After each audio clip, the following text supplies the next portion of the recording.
WesWes Show. Sweet. Yo, what's up, everybody? And welcome, Talo Falava, Malo Lele, Pula Vanaka, to all our listeners to episode 54 of the 135 Footy Show.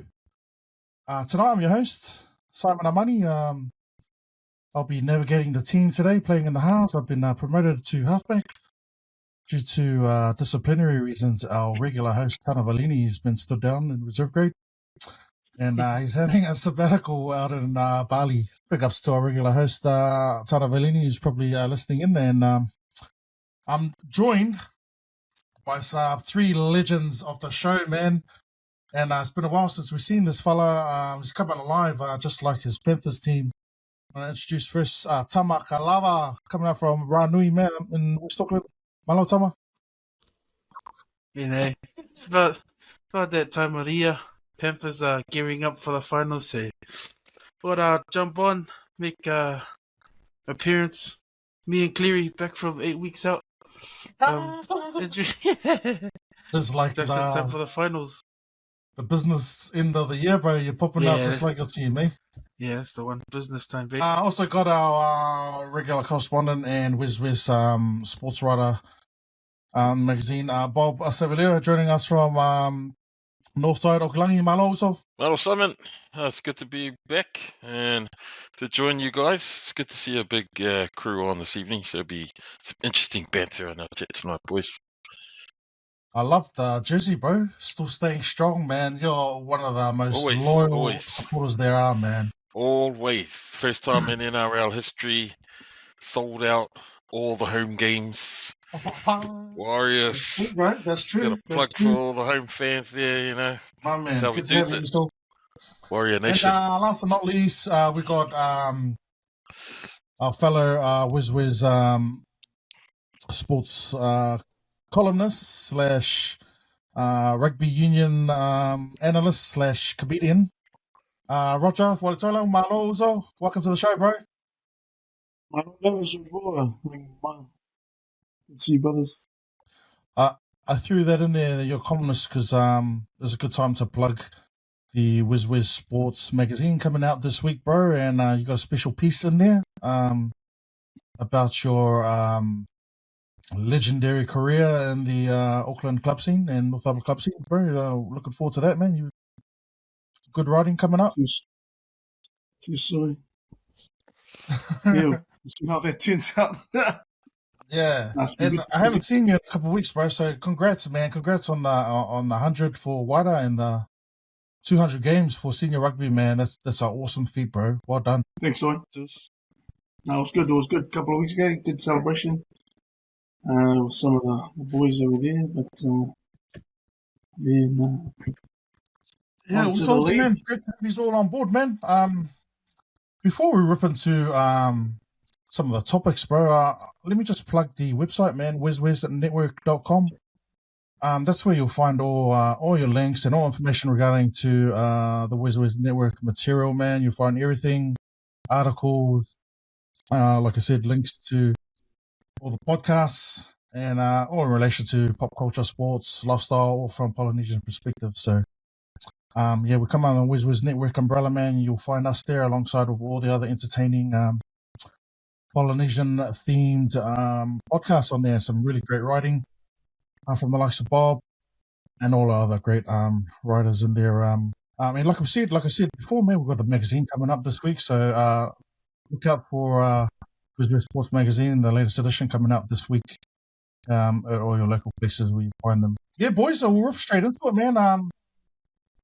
We got our weekly All Eyes on Me play or player of the round that we like to spark up with, man. I'll start with you, Bobby.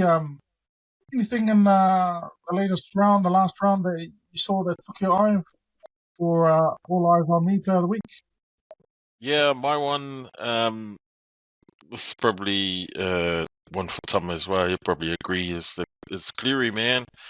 That guy's come back and he hasn't missed a beat and he scores a hat-trick. So, you know, I think like Thomas said at the top of the pod, is the Panthers are sort of waking up around. Not that they were asleep. This team is starting to come into some real scary form, and You know, this is only Cleary's first week back, and I mean, you can't write off St George. I mean, they've had some really good form recently as well, and even though it was against St George, man, Ivan Cleary has done really well to make sure that the team still functions without his son there, and Yeah, you know, Nathan bro. comes back, and they've just soldiered on like they haven't missed a beat, man. So all eyes on me for the last round was Cleary and his hat trick coming back from injury cloud. Dude doesn't look like he's been injured at all, so that was my pick for the weekend. Yeah, shot, bro. Like, just on Cleary, man. Stats from last week's game: 3 tries, 2 try assists, 119 meters, man. And that's the second game back after a pretty long stint off. The week before, man, he kicks a 2-point field goal to win the game. So, man, he hasn't lost a beat, hey, man. It's almost as if he's been sitting back during the origin after everyone's been giving Mitchell Mosse his flowers, thinking, shit, man, that's my jersey, man. How dare you guys? Just warming it up for me. So, Tom, bro, you did he steal your thunder there, bro? You got an all eyes on me player of the week, bro? I mean, if he's gonna give me a bet, I'll return the favor. I reckon someone who's kind of...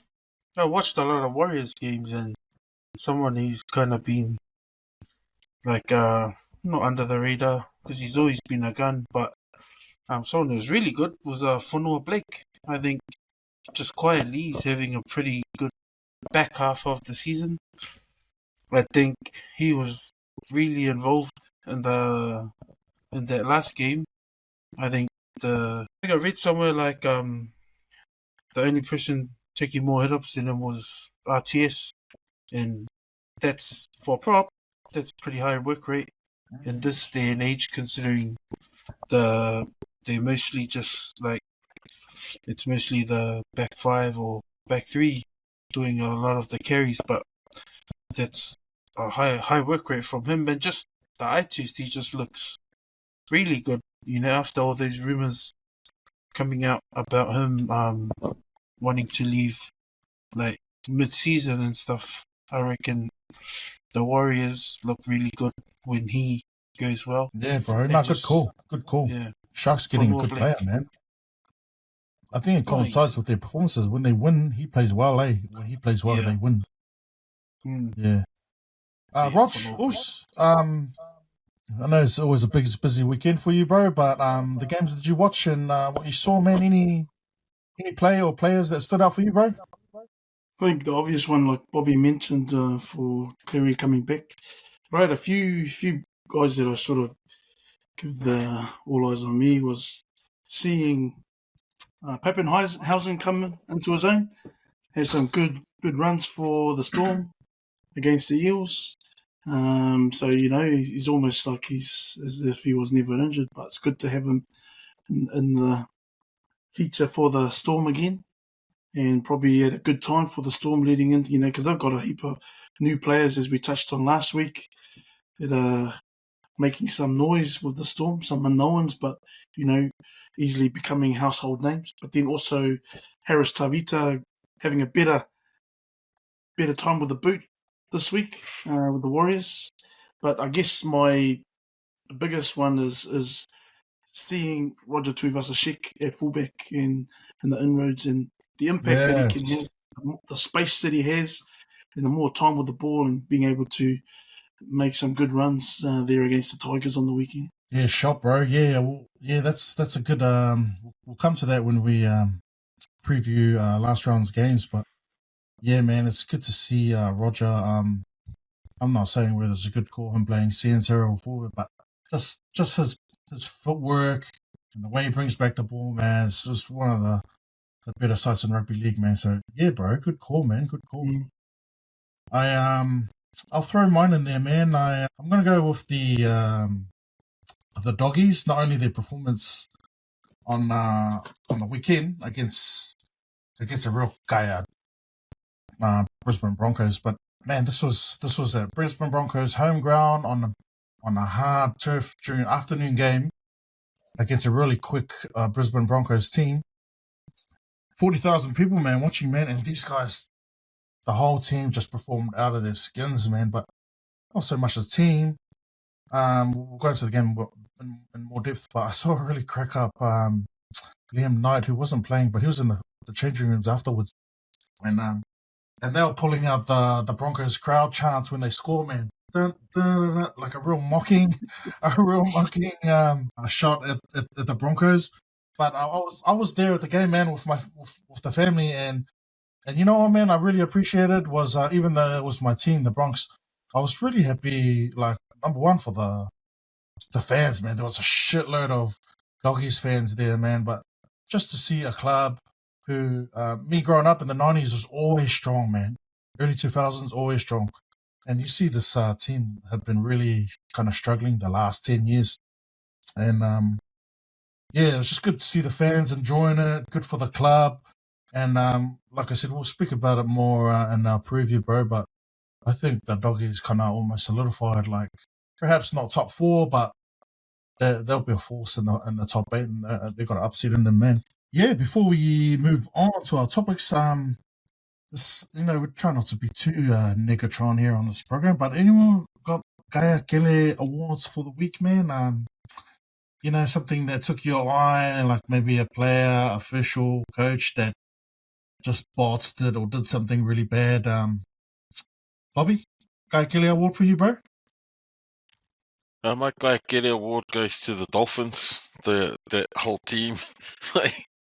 I feel sorry for them because they get into a lead, and then against a Titans team, you got a massive ass spray from Des Hasler at halftime, and then Titans come out and then just fold that lead back and then beat them. So the Dolphins, there was like 2 minutes left on the clock. And then it went up to the coach's box, and all you saw was Wayne Bennett stand up, and he turned around and just walked off. Didn't even watch the last 2 minutes. I was like, oh, so these guys are going to get chewed out. And I just think it goes to show that the Dolphins, I don't think, quite have the depth to try and foot it with these teams. So if there's one team that I'd like the Warriors to get up into the top 8 and knock out, I can only see the Dolphins being that team. It's difficult to see any of the other teams falling out for the Warriors to get up in there. But yeah, the Dolphins for me were my Gaia Kele from the weekend. So especially at Suncorp, eh? Especially at Suncorp, your season's on the line. Well, not on the line, but you're in that position where it's every game's important, bro. Good call. Tom, you got a Gaia Kele award for the week? Well, now that I thought of it, I actually do. My Gaia Kele of the week is whoever is this person that photoshopped the NRL online news report saying that Brian To'o is keen to go to the Tigers to join Luai. Because what happened was somebody took it's fake news, 100%. Peter Lang, he's a Panthers beat reporter. Straight from the horse's mouth, the CEO says they have no interest in moving To'o. He's here till 2027 and we want him to be here beyond. But the source of it is some idiot who photoshopped the news report that said that Fizzo was keen to go, and then of course people just put it on their Facebook pages, and I must have got sent that photo 58 million times and going, oh, he's gone. And I said, if you look at the bottom half, the person who photoshopped it didn't even bother to change the background image. How can you fall for this? It's 2024, and we're still falling for the stupidest photoshops. Then I saw that too on my social media, but I didn't see it in the official, the official media, mainstream media, or any club officials. So, I saw Danny Wadler. He made a report that just yesterday that he said I have it on Panthers have been making informal asking clubs informally if they're keen on To'o. Well, he knows the shit has been around, bro. But you know what, man, I want to stop you there because it is one of the topics that I want to bring up, bro. So So you're gonna rubbish a media man, okay? Oh, that's all right. That's all right. He's just doing his job. But okay, Rog, any kaiakele moments of the round from you, bro? Oh, honourable mention was Victor Radley in the 64th minute, I believe. Roosters versus Sea Eagles taking out Turbo. He was a decoy. Obviously he was running hard in as an option off the ruck there, but he got taken out right in the ribs, mate. Put a shot in the ribs here on old Turbo. He's had a lot of injuries to contend with. He doesn't need any cheap shots like that to take him out again. Oh, it's one of those ones where it was accidental, though, wasn't it? He thought he was getting the ball. Oh, accidental, mate. You will call it what you want, mate, but that's still taking someone out, Obviously, wow. So you haven't done one of those ever in your career? No, I'm just saying, hey, just got to be careful around those. That was a problem, mate. I didn't see anything in the news about it. Did it happen? Did it happen? Well, for the medical report on the ribs, mate. Are you worried? Did it happen? Are you worried about Turbo? No, not worried. Just saying, just keep sure we're leading into the business end. Obviously, you guys don't have to worry about the business end, mate. I mean, players taken out late in the season. He's going to be a put on report to our playoff run. Was he even put on report for that? Was it even a penalty? Anyway, so that was just an honourable mention on my kaiakele, but you mentioned it already, mate. That was just something that I want to... But, obviously, Isaiah Papali'i's hairstyle as well was a bit of a kaiakele moment with, I don't know what... I'm sure what they were calling that, a side tail or something like that, coming out, side horse tail, coming out of the side there. I guess it's something that some of the younger generation do these days. Bob, have you got one of those? It's coming from a guy who, for half of his childhood, had Philly.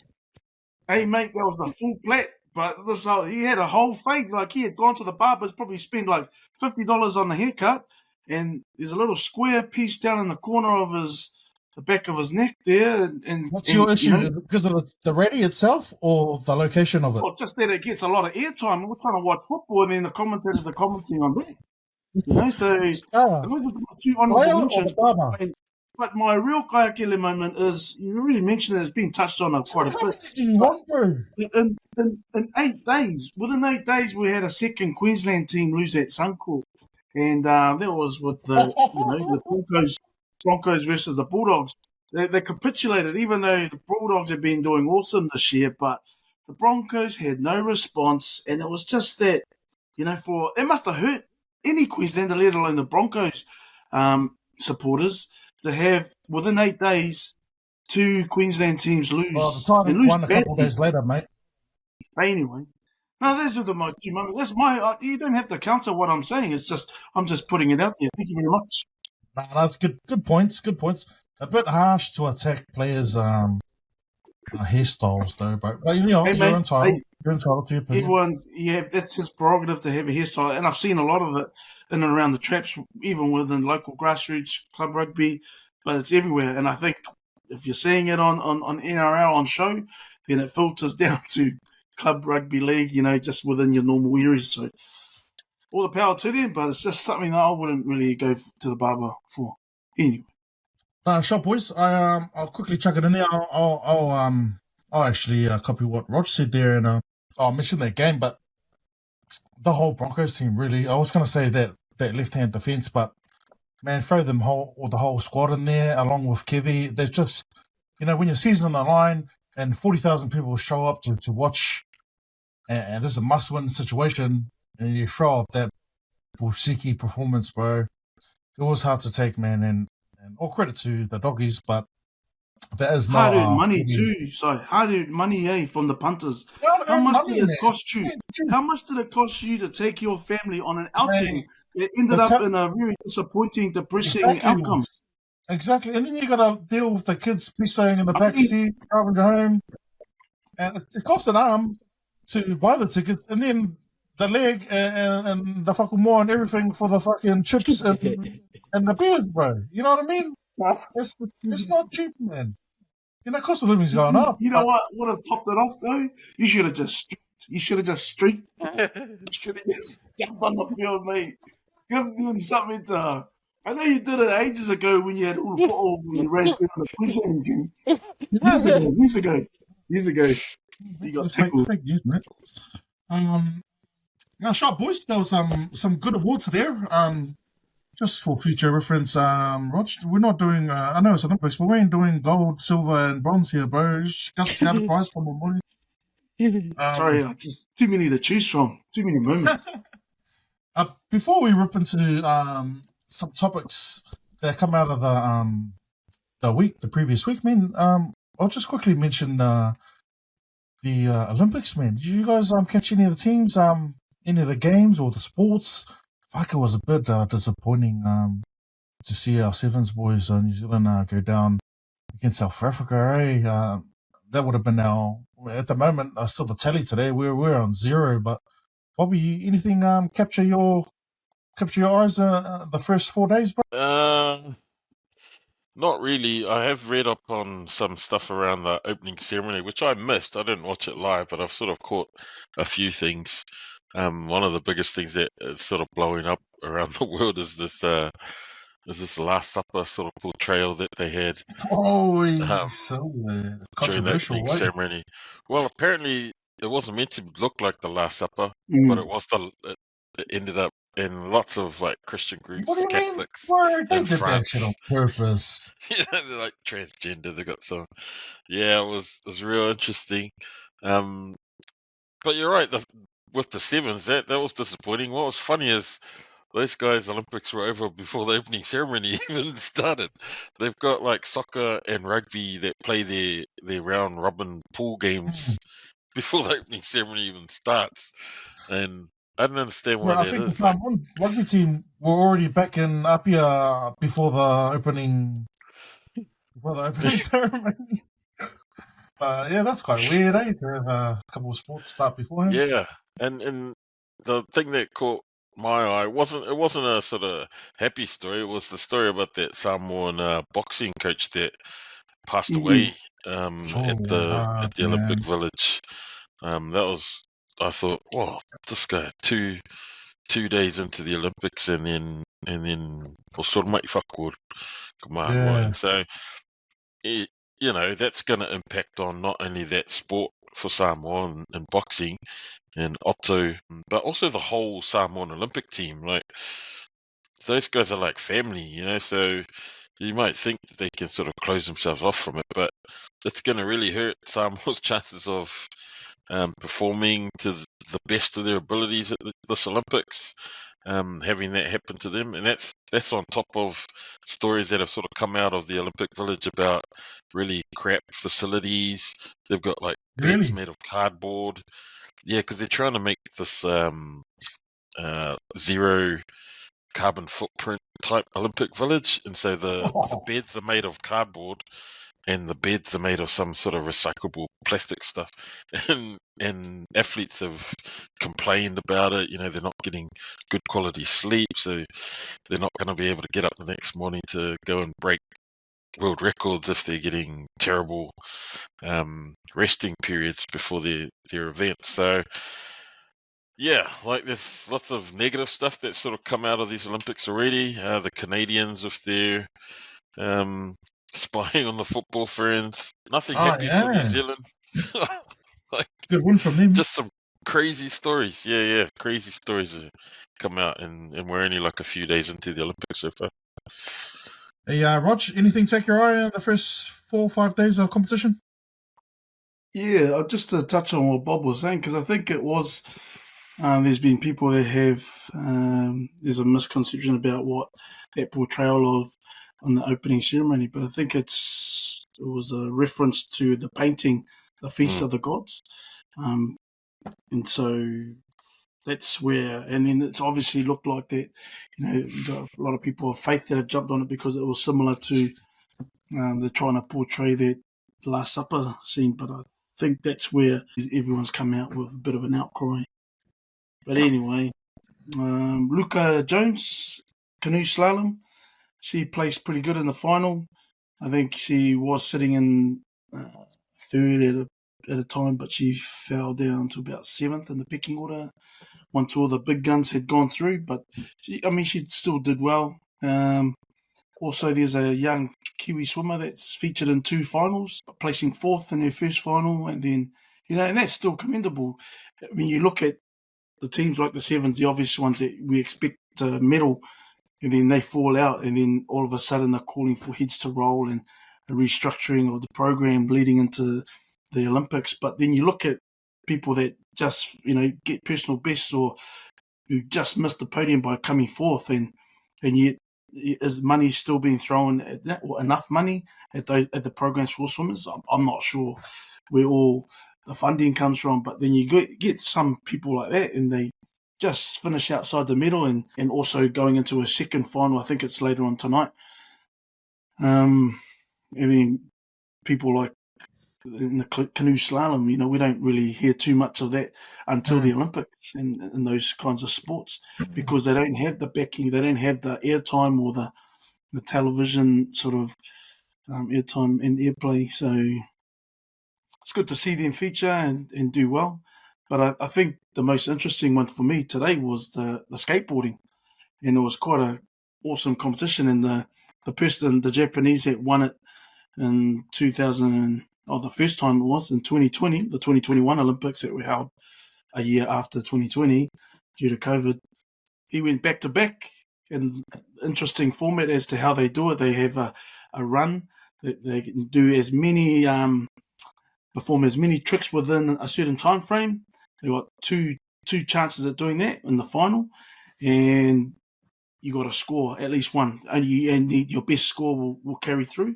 And then you got, I think, about 5 attempts at scoring for tricks, just tricks alone, just one trick. Oh, true. And so you add up those your two best tallies. So your two best big tricks and one dry run, within about 30 seconds it is. And so the Japanese, he was sitting in 7th because he scored really high in his run, but then he couldn't secure a second because you need to at least score 2 big tricks. He only scored 1 trick until the very last attempt, which is the 6th attempt. And he was sitting 7th, and he scored a 97 out of 100 to come from 7th to get the gold. And so he went back. He's the first back-to-back champion gold medalist, because it's only featured twice so far in Olympic history. And so, yeah, and the 2 Americans came 2nd and 3rd. But it was good competition. Exciting. Sure, bro. Hey, Tom, you managed to watch anything on the Olympic coverage so far? Actually just the Sevens. I haven't watched any of the. But one thing I did notice was, bringing it back to the footy show, was old Mark Nawagi Nitawaze, the Australian. The Australians look pretty good. Like for how they went. Usually they're not, top 4. You're usually just talking about Fiji and Samoa. But yeah, he went pretty good. He's going to be good at the Roosters. I wouldn't be surprised to see a few more of those players, some of the faster, rangier dudes, make their way to NRL, and probably DuPont. I was thinking if he ever played league, he'd be a mean hooker. Or would he? He'd be so. Yeah, he's just. He was the big difference in that final, man. I thought. Yeah. I think he's just when they brought him on, eh? Yeah, he's a footballer. He's just, Sorry to interrupt. It raises the point about, and I know it's a specific game and it's a real, it's really different to 15s. But imagine what Jonah and Cully used to do back in the days. Just having your best players, that's 15s involved as well for the Olympics. I just thought like big ups to the Kiwis team, the New Zealand team, man. They always do well, but I don't know, bro. I just thought they were missing some X factor. Like they were all kind of same. Like no one with out and out pace. They didn't have like big, strong guys. Because in the middle, where that could make a difference, man. When you're winning rucks. I don't know. I just want to throw to you, Rog. Do you think there should be a place in Olympic year where we should have a trial and open up to 15s players? They have done that in the past, We did see Sonny Bill Williams go across, and that didn't really, turn out good. We had even Caleb Clark, became available to be picked, and took a year off to sort of try out for that Olympic team, and he became a travelling reserve that wasn't required, who That's stayed true. over in London during that period. I can't remember which Maybe Olympic it's it a was. game Must have that been requires the whole year of training towards, eh? because it's a whole different, it's training, the fitness is next level. So you wonder how a guy like a Dupont, and it's obviously Dupont wasn't ever going to be a player where they would start and play the whole way through. So they've used him wisely, bringing him. How late in the piece, I'm not too sure when they were talking about him being a part of but it seems like it was really recent, just leading up into the Olympics when they announced him, and I think there was a bit of conjecture on the Instagram, on the Sevens page, because they got the rugby sevens, and it just seemed like it was all about Dupont, and people were saying, "Oh, is there no other player or no other team involved at the That's Paris probably Olympics?" Northern Hemisphere But you media. can understand why they're, getting behind it. And it was the same sort of thing probably when Sonny Bill was involved, going from code to code, when they thought that he was going to be the big difference in our push for gold. The year he was involved, but unfortunately he got injured. He was not able to go through. And whether that's because of the difference of training required or the fitness levels. And I remember DJ Forbes for years when he was an Olympian too. It's something that can never be taken away from someone that becomes an Olympian, let alone playing sevens at the Olympics. It's something that you'd think it appeals to a lot of players, but it doesn't. The idea of it seems appealing, but so many 15s players just don't transfer across, maybe because it is a lot different to the training, and it'll affect their contracts with the super teams or, in the 15s aside games. So I'm not sure what the mix is, but yeah, you look back at those guys that you mentioned, the Cullies, and when they did it for the Commonwealth Games, the Bruce Rayhans, Jonah Lomu, Videri, they were able to do it, for Commonwealth, but it's obviously, something that hasn't quite translated across to Olympics so far, and hopefully the woman can do the damage. They seem to be going well. Yeah. We've got a single final coming up. Sure, bro. Yeah, and saying that, big ups to the woman. Hopefully they can bring. Well, they should definitely place on the podium, man. We're crossing our fingers for our first New Zealand Kiwis medal. But remind everyone, this is the NRL show, man. We're going to talk some footy. It's just good to have Olympics on the show. Why are we sidetracking to the Olympics? We got a handful of topics to get through, man. One thing that took my eye this week was the announcing from the Tigers that Uto Kamanu will be not moved on, but he'll be leaving the club by next year. And I read somewhere about just how crazy his a couple of conditions in his contract was, man. And Uto Kamanu is probably one of the rising stars, young stars of the NRL, man. Tongan kid who debuted for, I think it was last year, but he's been in and around the camp for the last 2 or 3 years. This year, admittedly, probably not playing to the top of his game, and as a result, old Madge left him out of the squad. But I'm going to come to you, Bob, first. What do you think of this contract, bro? He had these conditions where if he wasn't named in Origin team by this date, and the Tigers were out of the 8 or something like that, then he's able to get out of his contract, because I think he was signed for the next couple of years, and which he pretty basically enacted, man. And it's pretty awesome of the agent to get the stuff out of the line. It just goes to show the kind of power, or the lack of power, that the Tigers have, bro, to allow this kind of shit. Because as a club, you don't want fucking players and agents holding you ransom, bro. Bobby, do you think he's the type of player that they should be happy to leave, or pretty bad on the Tigers to allow this shit to happen?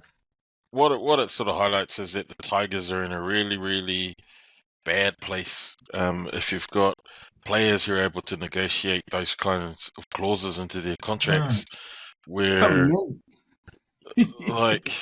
like those aren't normal clauses for any other player. Bellamy ain't gonna let that shit happen, isn't he? Nah, man. And so that goes to show that agents who have players in the Tigers they're able to negotiate anything because the Tigers are in such a bad place.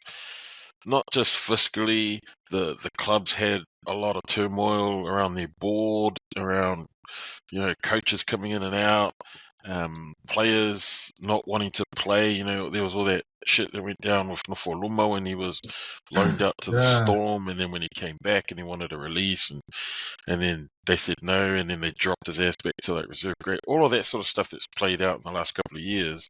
The Bateman shit. You hear about Bateman? Yeah, the Bateman stuff, like Bateman leaving, and then they dropped that question on Benji, who says, "Oh, I heard about it just before kickoff."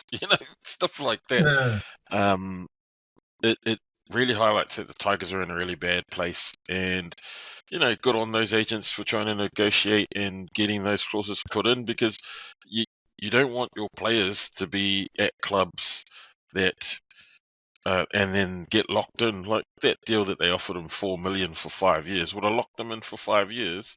But if he hadn't had these clauses in this previous contract, then he wouldn't be able to get out. And I mean, we do talk about player loyalty and all of this sort of stuff when players sign contracts and things, but it's not just about money with some of these players. Like, people are signing to play for clubs that are able to win and bring championships home, and so good on him if he wants to get to leave, because he's super actively wanting to chase a chip.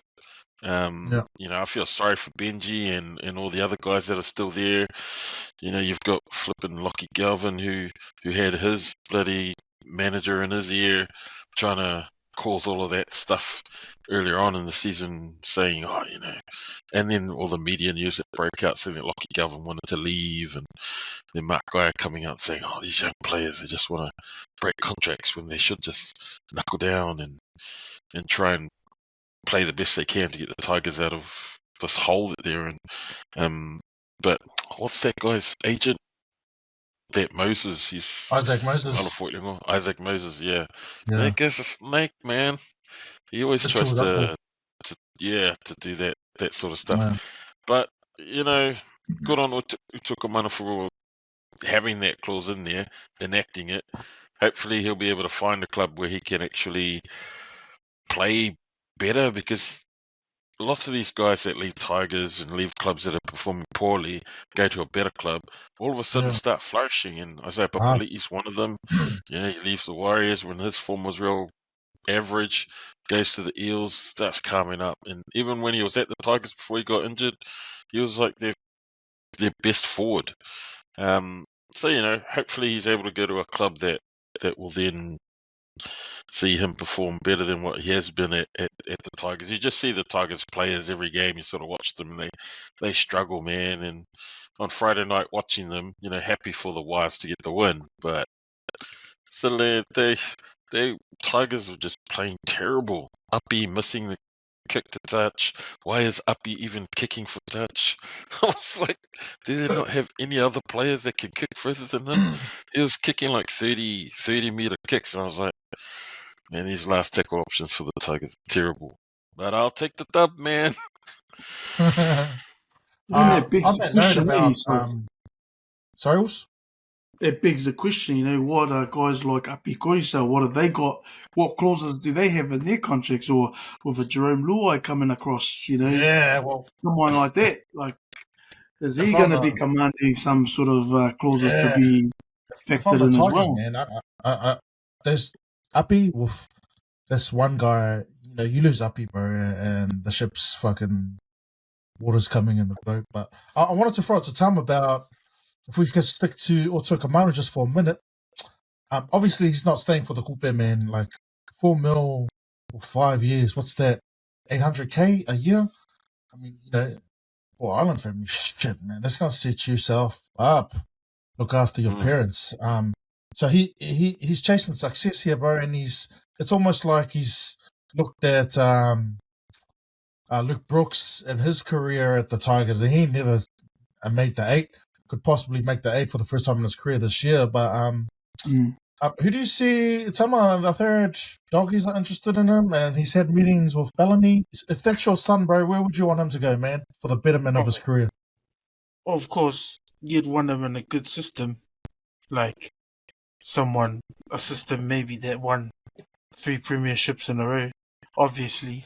And that would be really good for him if he goes. But like on the contract, like the role of the agent is to get the best outcome for the best contract you can get for your player. Like, because he's at a different stage of his career, he put all these clauses on so that he can have a way out if he wants to contend, because he's still young, he wants to Young ass. win a bit. And then, like you said, what kind of clauses are an uppie? I would imagine none, because a lot of that is he's won his premierships. He's done pretty much everything you can Yeah. do. So he's Different just making stages money, of their careers, and and it's a challenge for him to rebuild the club. And I imagine Luai would be similar. Mm. And I think, like, just if for Tuiko Mano, I think when I heard he was taking meetings with the Storm, I imagine it's because he wants to win. Like, he wants a system where he can win and somewhere where he can develop as a player. And then I saw also that he was wanting to stay closer to home. So I think the Bulldogs would be good. They're trending up. If you look at their rebuild, it's the same. They've been rebuilding for as long as the Tigers. Maybe a couple of years shorter, but they're miles ahead on the rebuild than them. They're coming So through it though, I think for him, somewhere like that would be good. If the numbers fit, if the numbers are good, I'd like to see him at the Panthers, but I think one of the teams. Put anyone on the Panthers or decent coming off contract. I mean, we're losing fish. I was Is that hoping. because of To'o is going to relieve some Oh salary cap pressure? No way. We're losing players every year, man. So we gotta have cap space somewhere. But yeah, I'd like to see him at the Dogs or the Panthers. But then, sorry, going back to your point. Going back. Sorry, you were going to ask. Quickly, no. I was going to come to you anyway, but I just want to ask you this question about players, bro. What's your view on, like, if this guy's your son, would you want him to be a part of, like, rebuilding something? Like, Luai's coming, show a bit of pride. Like, the Tigers have won Gold Bay for the last 5 to 10 years. This is, something fresh. We've got Benji, who's early in his career. Or are you one of those dads that, let's face the reality of this type of career? Hypothetical, right? Get what you fucking can from the game, because clubs will spit you out. So get your money, man. Get your money. But then again, it's not a money. Obviously, this is a successful kind of this is the basis of his moving, is the lack of success of the Tigers. But what's your viewpoint on that? Would you want him to stay, or go get that money, go get that success, which ultimately, if he's going to play for a success, say he plays 1-2 year contract. Like any move with the Luais coming across, Apikorisau coming across from a successful outfit at the Panthers, there's no guarantee. There's players that will come and go. Luke Brooks was there for how long? And, he never got a taste of, depending on what you define as success. And in the NRL terms, it's getting to the 8 and getting a championship. There's a lot of players that will go through their careers without any of that. And so Luke Brooks is one of those men that define that. And now he's tasting, again, if we go in terms of wins and championships, he's getting a taste of that very shortly to be, for the first time in his career, in the 8. But him coming across, well, because he's chasing what's deemed to be success in terms of wins and a winning outfit and maybe a chance at a title, there's no guarantees wherever he goes, because those teams will be still trying to vie against other top teams as well. Because you make the 8, there's still no guarantee you're going to go all the way. And so what would you suggest? If something that can guarantee, because you're weighing up security in your finances, your future, your family, weighing that up against a title. Yep, if you've already got it, so you're at a different stage. He's at a different stage where he's chasing that dream. No. Whereas Luai and Korisau, they're at a different stage in their careers where they've already tasted that, they've done that. They just want, the contracts to see them through. If to anything, their it seems retirement. like he's taking that risk and foregoing the security of staying with the Tigers, because 4 mil, 5 years, that's security, bro.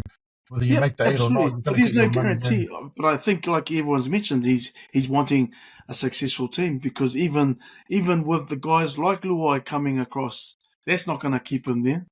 Hey, so that's money that's going to be put into his pocket, and other newcomers are not going to have as much money to play around with.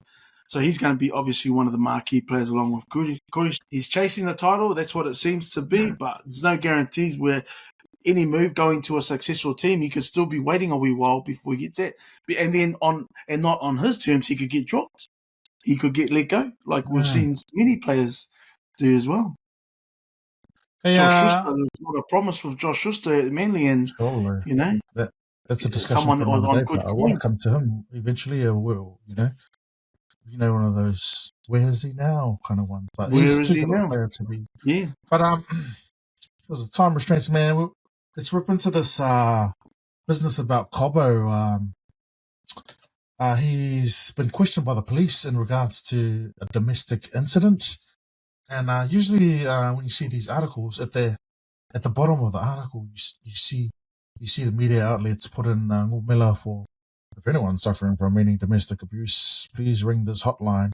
So for damn sure there's something must have happened, and he allegedly could have hit his missus. But at the moment, I just want to stress that point there. He's only been questioned. He hasn't been charged or arrested for anything. But Bobby, with the age of this guy and somewhat questionable performance since the origin, is this something concerning for him and the Bronx, bro? I think so, because Cobbo's one of those.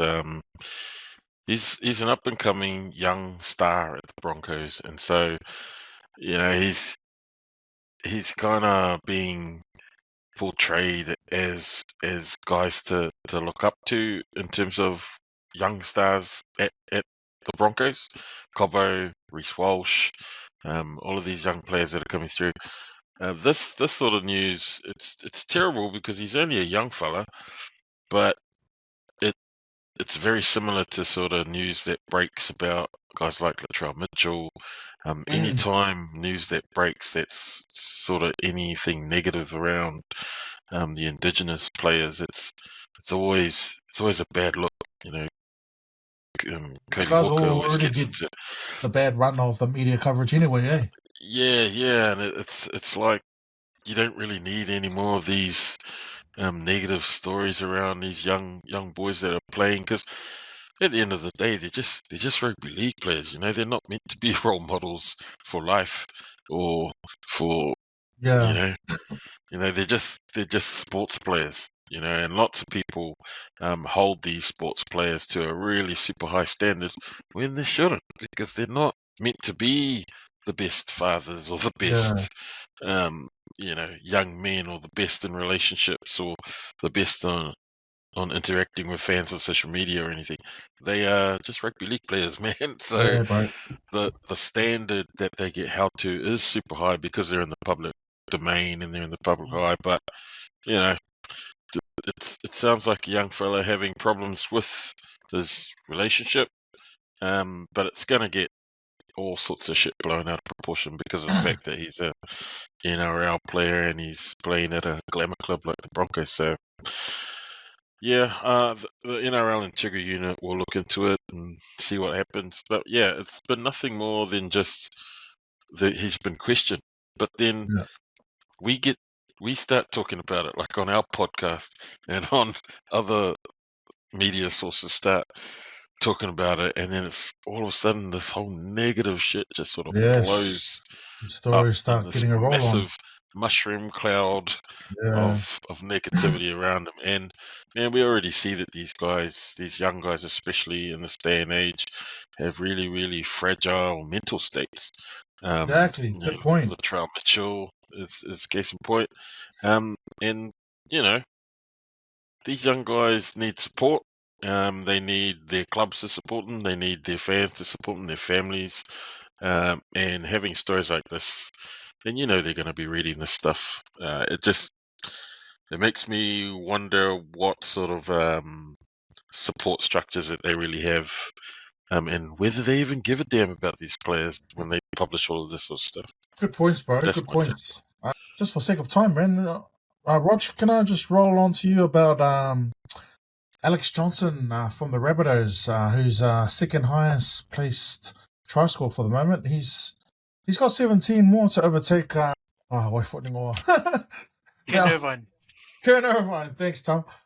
But Rog, bro, Alex Johnson, who's been such a stalwart for the Rabbitohs, man, he suffered a season-ending Achilles injury, and as you know, bro, as the current athlete on board tonight, man, surely that's like 9 months to a year, and for a ringer, if he's lucky, he maybe get back halfway through next year, and that's if he can hold his place in the team. But you see him getting that. I mean, I think he's 30, 32. You see him getting that record eventually, bro.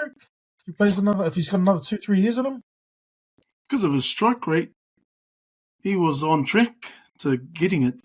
Yeah. Whether he was going to get it this year, he would have definitely got it next year on his current strike rate. So I reckon, but there, you already laid it down pretty plain and simple, is if he can get through the rehab, the recovery, and then get back into that first grade, but the big battle is just through the rehab and doing that right, and whether the desire's there at the end of it, to try and fight for a place back in the squad. Yeah, it's a tough one. He's so close, and that's Rabbitohs' record, or was that NRL record? This is for the NRL, like all time. He surpassed Billy Slater. He's at second to Ken Irvine, who 60s, 70s. But yeah, bro. I think if he can get himself on there. I think a lot depends. He's on that left hand side, man, and if he gets that record soon, man, he's got to shout Cody Walker a lifetime of drinks, man, because man, he's laid on a lot of tries for him, man. Yeah, no. Wish him all the best, eh? Tama, I'll come to you about this to'o noise. And as we know, this kamai noise can also turn into a bit of true rumbling. So there's also Brian To'o, who I will start with, probably go down as one of the greatest ever wingers, man? Like, he's right up there. But so his usos leaving next year. We've got Fisher leaving as well, man. Is he trying to make some, ruckuses about trying to get out of this team, or what? Yeah. Oh, well, like I said earlier about whoever, I think this is just me hoping on hopes that I saw the Photoshop, and I think people just blew it. They've just made it this big thing, and I think also will fold some of these news sites. They're just trying to get clicks, man. Like, there's nothing there. I don't think there's anything there. Danny Wilder, the Channel 9... Based on what, Thomas? Based on what? Channel 9 reporter, who, let's just say, man, this guy's been around the traps, right? And he's the one that broke that news about Billy Slater and Cobbo, and which had he's also been wrong a million times as well. Even a Brecken clock is right 2 times a day. Like what is he's just making. I think he's got a tip, and that tip has come from people whispering on the internet. Yeah. I credit the Panthers beat reporter straight from the CEO's mouth. And if Pizzo wants to leave, like, that's on him. Like, he's got to do what's best for him and his family. But you haven't seen any signs of that too. He's probably the best. He was one of the great wingers of all time. He redefined how you play the position for the modern winger, and I think it just shows how rubbish a lot of these journalists are. I think most of them just are going through whispers. Fake news for now, for you, eh? Fake news? That is fake news. I'm sorry to sound like Donald J. Trump, but I can dodge bullets too. He's fake news. Fake Play news. on, eh? Play on, man. I wouldn't put any stocks into Bizza joining Shot, bro. the Tigers. Good topics, bro. Some positive ones, some not so, but we'll rip into our preview of last week's games, eh? We've got a lot to come to, so to get to. So we kicked off the round 21 Friday night at Mount Smart, Warriors against the Tigers. And I will let also Bobby review that one. Bobby, I'll ask you straight up, bro. Is there? I know there is a mathematical chance, but are you like hand on your heart? You think the usos can go all the way, making the 8? No, not going all the way, but hand can on my make the heart. 8 at least. The Warriors can make it. Hand on my brain. They might miss out. Look, I'll be happy to say that, you know, Friday's win against the Tigers. Like, I'll be happy any day of the week that the boys pick up the dub. But do I think that was a top 8 performance? Probably not. You know, it was really good to see RTS at the back, like Rog touched on before. It kind of seemed though like Rog was trying too hard. Like, there were lots of times where he would bounce off and then just not want to get tackled or taken to ground, and he'd try and step all around players, and I'd be like, sort of just pass the ball, man. And he was bouncing around all over the place, like trying to score from every touch of the ball. He's playing like Ezekiel, like, hey, mofo should have picked me at fullback from the start. Let's be honest. Support runners, mate. He's looking for support runners. Where are my support runners I can offload, man? Yeah, that's true. I mean, and big ups to the young fellas in the centres who stepped up. Ali Leatawa, that's Ali Lautiti's nephew. He was really good. Moala Graham Tofa, the other young fella on the right hand side. I remember Stacey in the chat was asking when Chanel was stepping up to take the conversions, and he was like, "Is there no one else that can take conversions?" I was like, well, Moala can kick. Like, I've seen Moala kick goals from the sideline, albeit for Marist under 18s when they're playing. I was just gonna say, like, my son's team, Marist versus Teatatu. It's our South Park.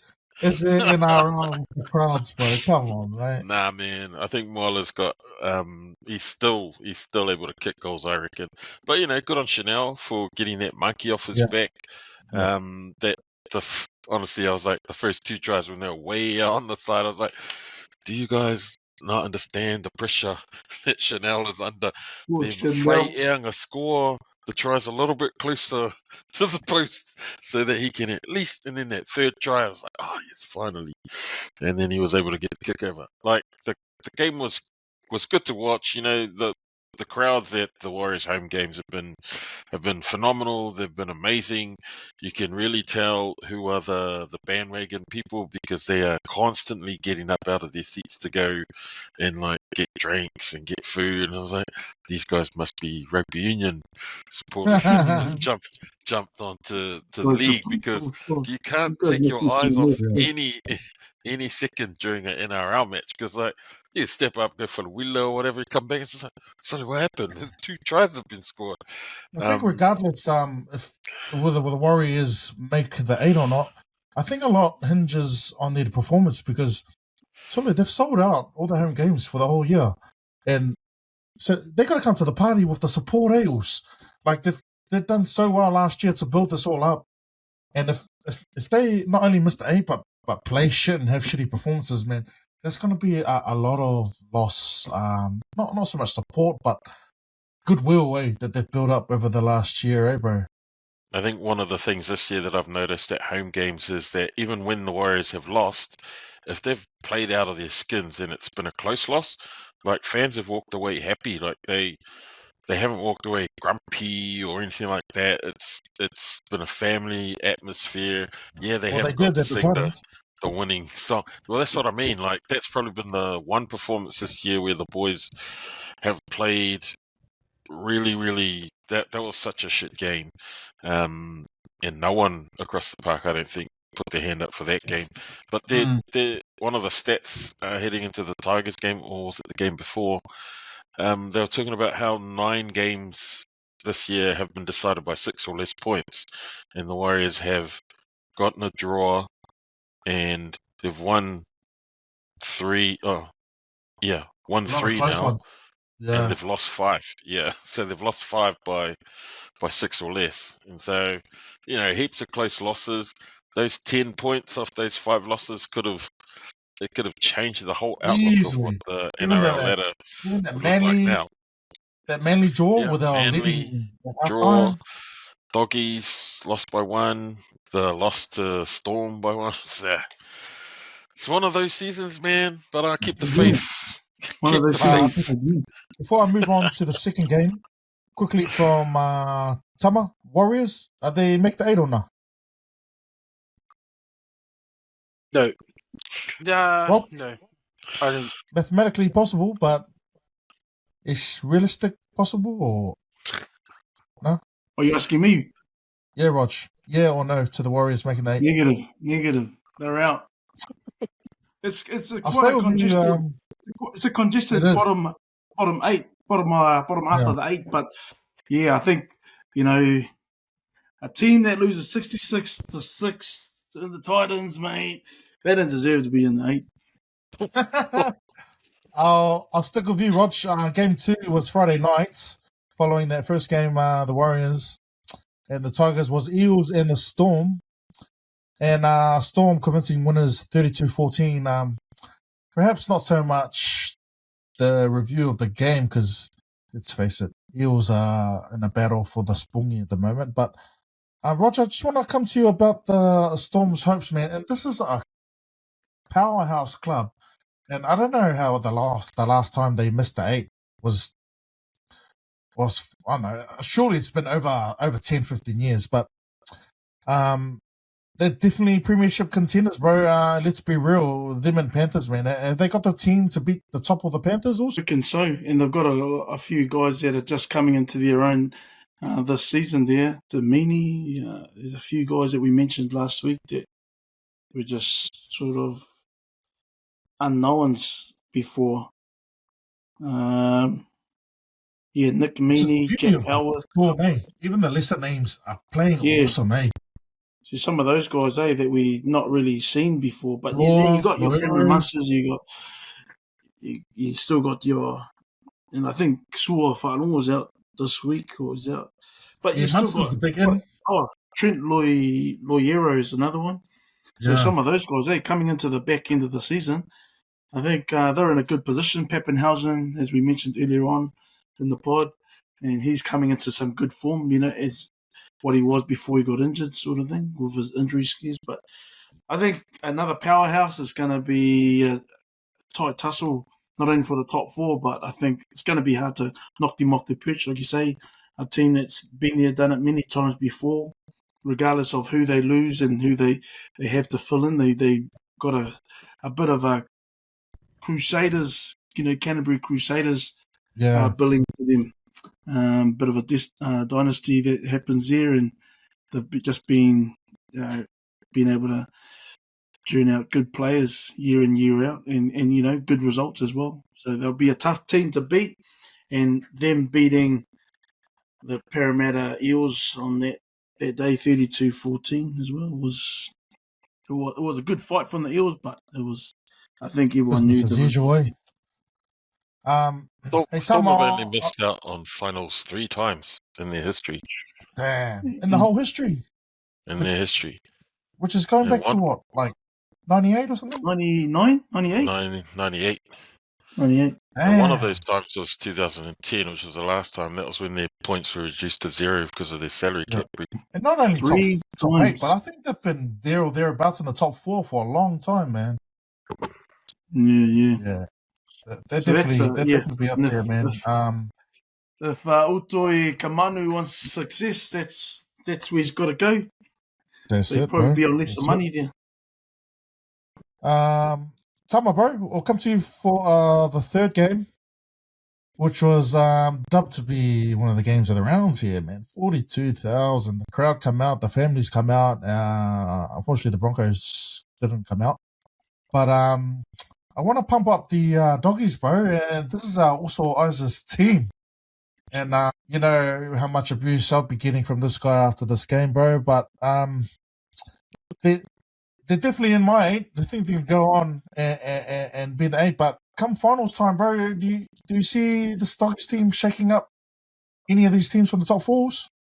I can see the doggies making some noise. I think this year, I read a stat, they're the only team that hasn't conceded 30 points or something like that. Out of the last team to do that was the 2020 Panthers and some other Storm team before that. I think because of that, that's a finals kind of play style. I think Serraldo, he's like, for any Panthers fan, they've known that Serraldo and Bibby, they were just 2 head coaches. Like, their knowledge of the game is like the best. So they've just been waiting. I think, but because the doggies, it's all been on defense. Their defense looks good. Bro. I think without Critter, and for them to put on that kind of performance, I think they'll be. I don't think they've got the halves to win the comp, but they'll be around.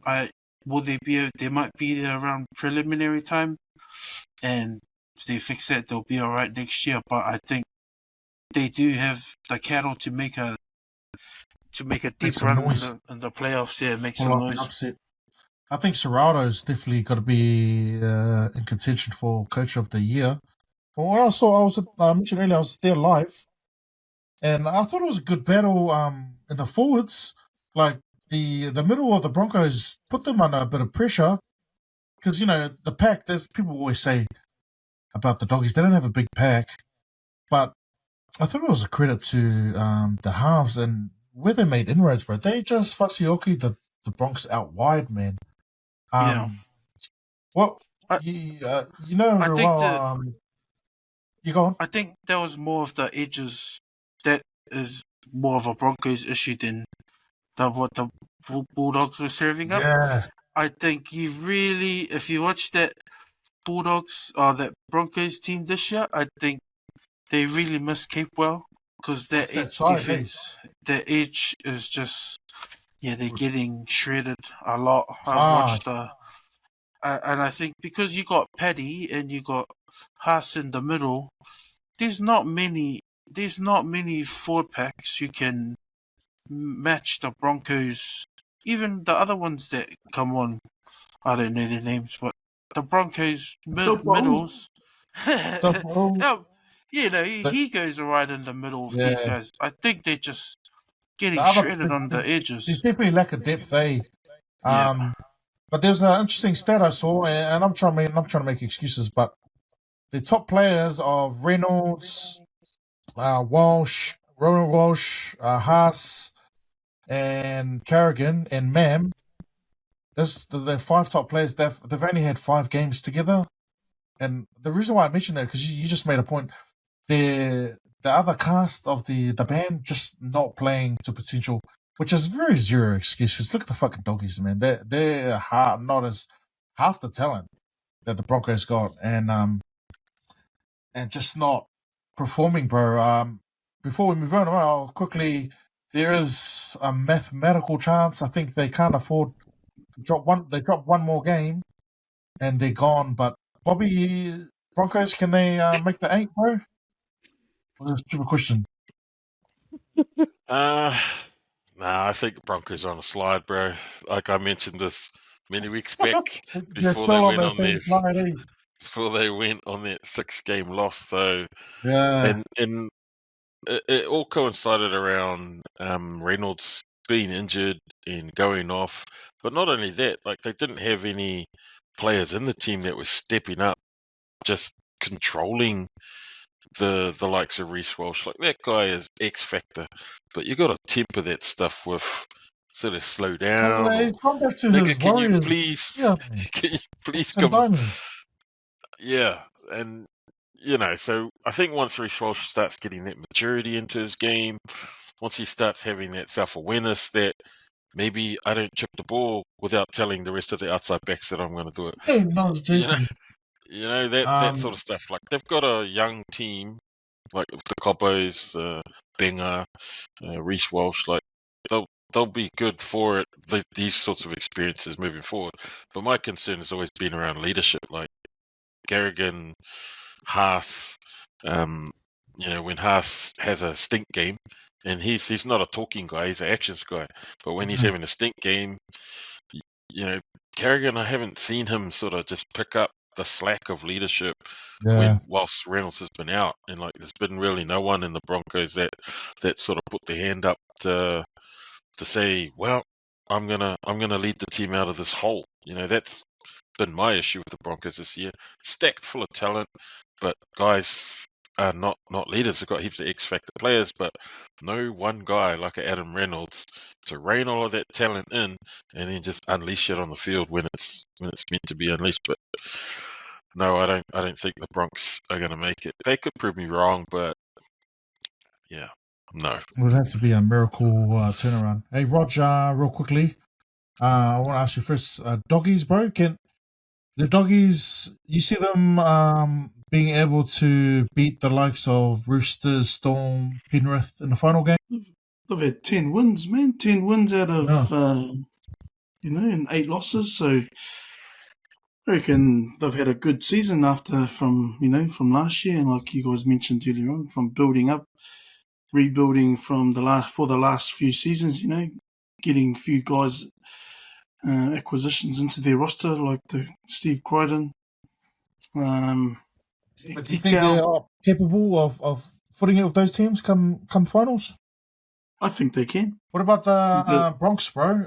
Are they gone for the year or what? Well, it's interesting that Bobby sort of had more faith in the Warriors, even though they were lower down on the ladder than the Broncos, and he's given the Broncos outright. We're up 1 point. Well, 1 point. But we got to buy, so we've already got extra 2 points. So do we. We've got to buy too. Oh, okay. So Roch, are they definitely gone?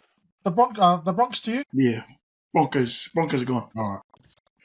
But the funny thing is with the Broncos though, because when Reynolds came back from his layoff with injury last week, he was in control of that game, but then it was out of sorts for this one. Well, let's face it, that was the Knights. They played awesome against the Panthers, but I don't know. Let's move on, man. King Akafaku, man. Well, second game on that Super Saturday, bro, was the Cowboys and the Sharks, man. Hey, Tama, I'll come to you about both these teams. I didn't watch the game myself, but it seems like the Cowboys are turning the corner, bro, and are really turning it on. Their win moved them up to 6th spot. But the Sharks, bro, the Sharks are almost mirror what they've been doing the last couple of years, bro. I want to ask you, one, can the Cowboys fit with those top 3 teams I mentioned, Roosters, Storm, and the Panthers? And also, what do you think about the Sharks' chances? Is this the year that they'll actually make a prelim final? Or not? I think neither of these. I think they're both similar teams where they're not elite, but they're good. Like, they could finish anywhere between 4th and 8th, and that's how they should finish. I think they'll make up the numbers for the finals teams. Yeah, I think if they make the prelims, they're not making the grand final. I think we know that the 3 teams are the Storm, Panthers, and Roosters. But I think if an upset was to come from outside of the top 3, it wouldn't be from either of those teams. I think they're missing something. I don't know what it is, but for both of those teams, they're just missing something. Like you can fall back on the other teams, the top 3, they have their defining qualities. I think they're missing something. There's something there that they need. Hey, Bobby, I think mathematically Sharks are definitely in the 8s. I think they can't afford to lose too many, otherwise drop out of the 4. But Cowboys' chances, are they solid now? Or you see them making the finals, and how deep do you think they can go? Yeah, I'm probably similar to Tama, to be honest. Like, the Cowboys, I remember at the start of the season were really up and down and like super inconsistent. They've had a couple of good games recently, but I I don't see the Cowboys either threatening for the title at all. Like, they'll probably be in the top 8, yes, but you know, these are those teams that I've watched the Warriors just lose to, and then it's like, why are we losing to these teams that Tama refers to as not elite? Well, and that's probably true. That they're not elite teams. They frustrate the hell out of you, and they stuff up your multis. But they're sort of coming right at the right end of the season, and I'm just looking at their run into the finals, and they've got a few teams to get over. I mean, they've still got the Storm and the Doggies to play, and they've got a Raiders squad that's, they're getting pretty plucky. Old Sticky and his Raiders, and they're coming at 9th, and so they're threatening to be top 8. The Raiders. So yeah, I don't know.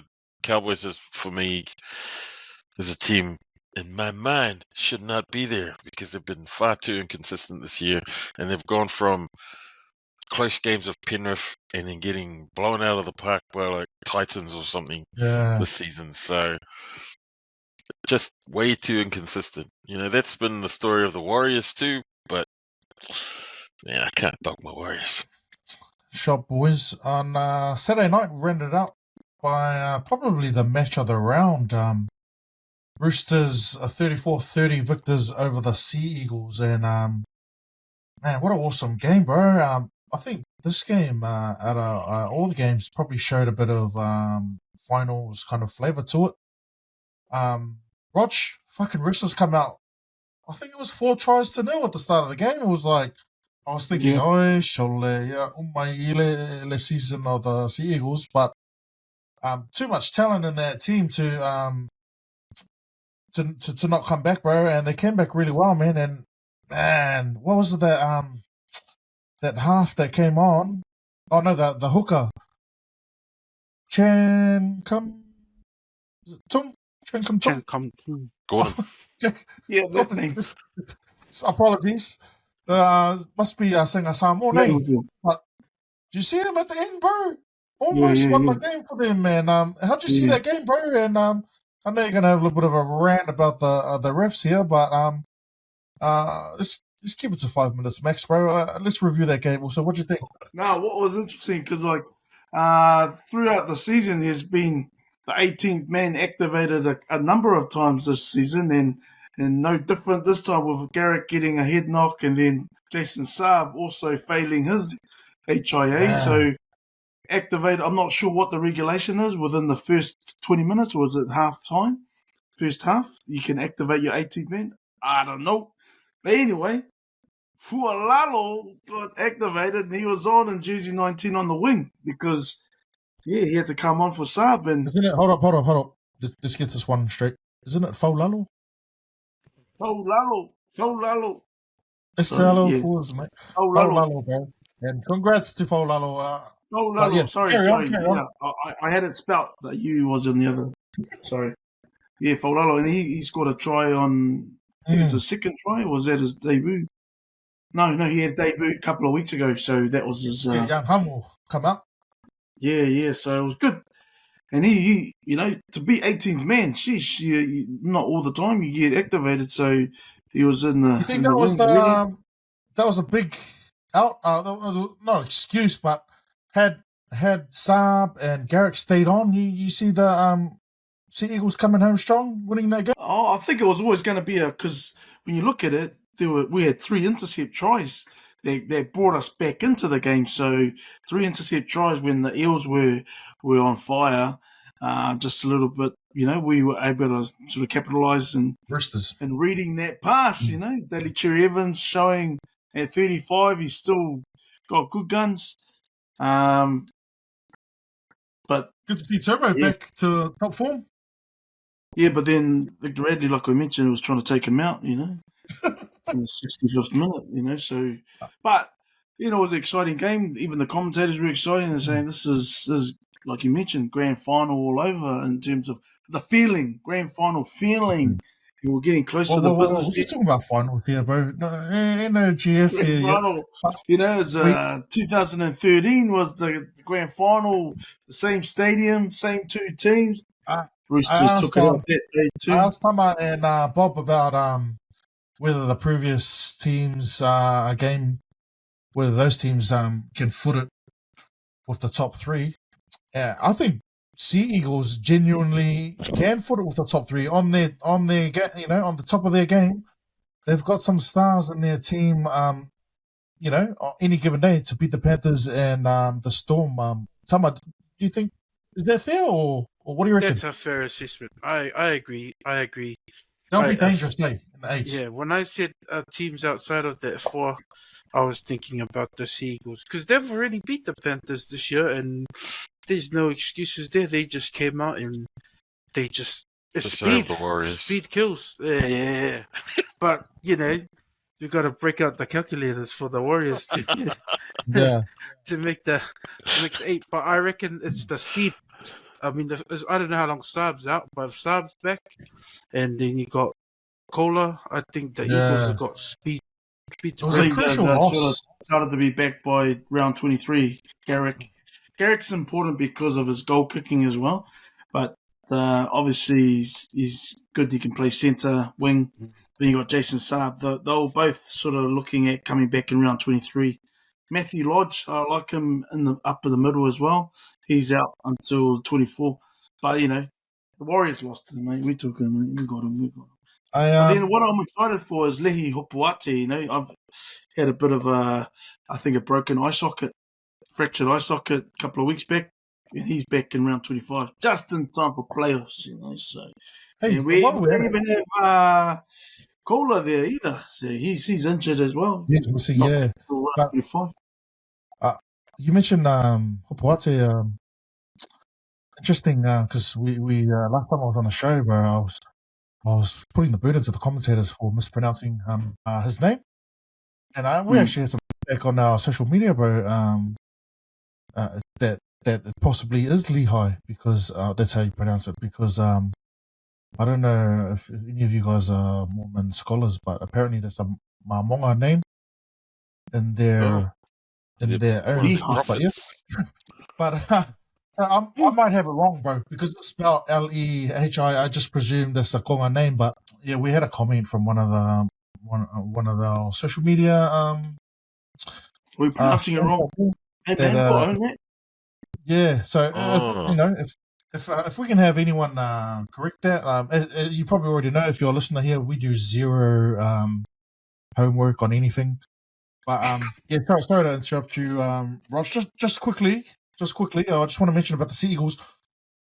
We did say that they've got the talent in there to beat these top three teams. But man, with that loss and the win from the Doggies and the Cowboys, it's dropped them down to 7th place, bro.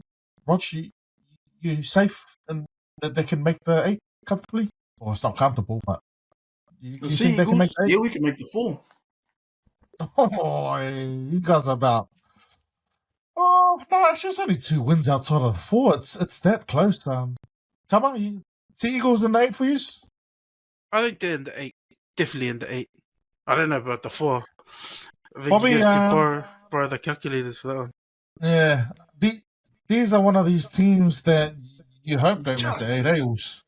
But Mandy, you happy that they're in the 8 come final time? Yeah, I think 6, 7, and 8 are the teams that currently it's Cowboys, Sea Eagles, and Dolphins, and those are the 3 teams. It's not just the Warriors that are eyeing them up to replace them. Like the Warriors have got the Knights, Dragons, and the Raiders ahead of them, and there's like 8 teams that will be fighting for those 3 spots. So in terms of points, Dragons and Raiders are only one.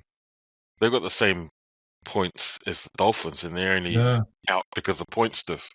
and they're only one away from the Sea Eagles. So that's only one game, which is one less than the Warriors. Like Warriors are 2 off the Sea Eagles. So Warriors got a again, bye, so yeah, that's mathematical true. chance. So technically, they're 23 points now.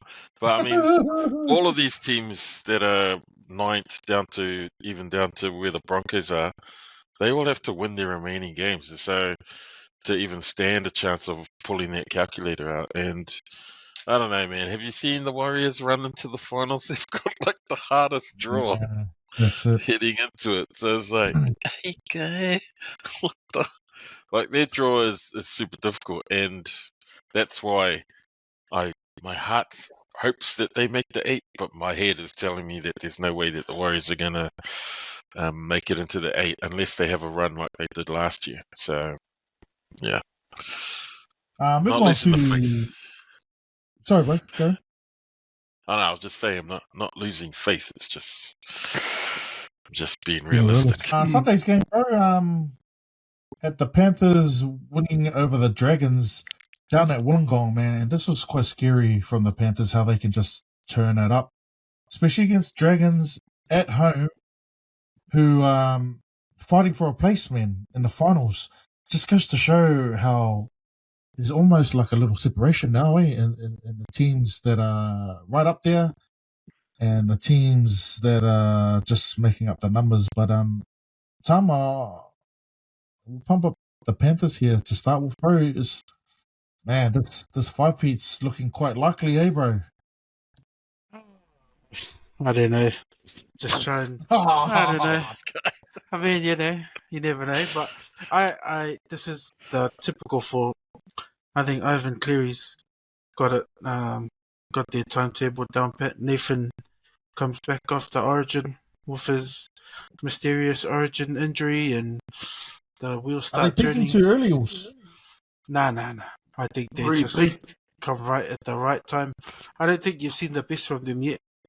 It's scary to see Cleary, bro. Yeah. How he's just come out and just killed it the last 2 weeks. Yeah.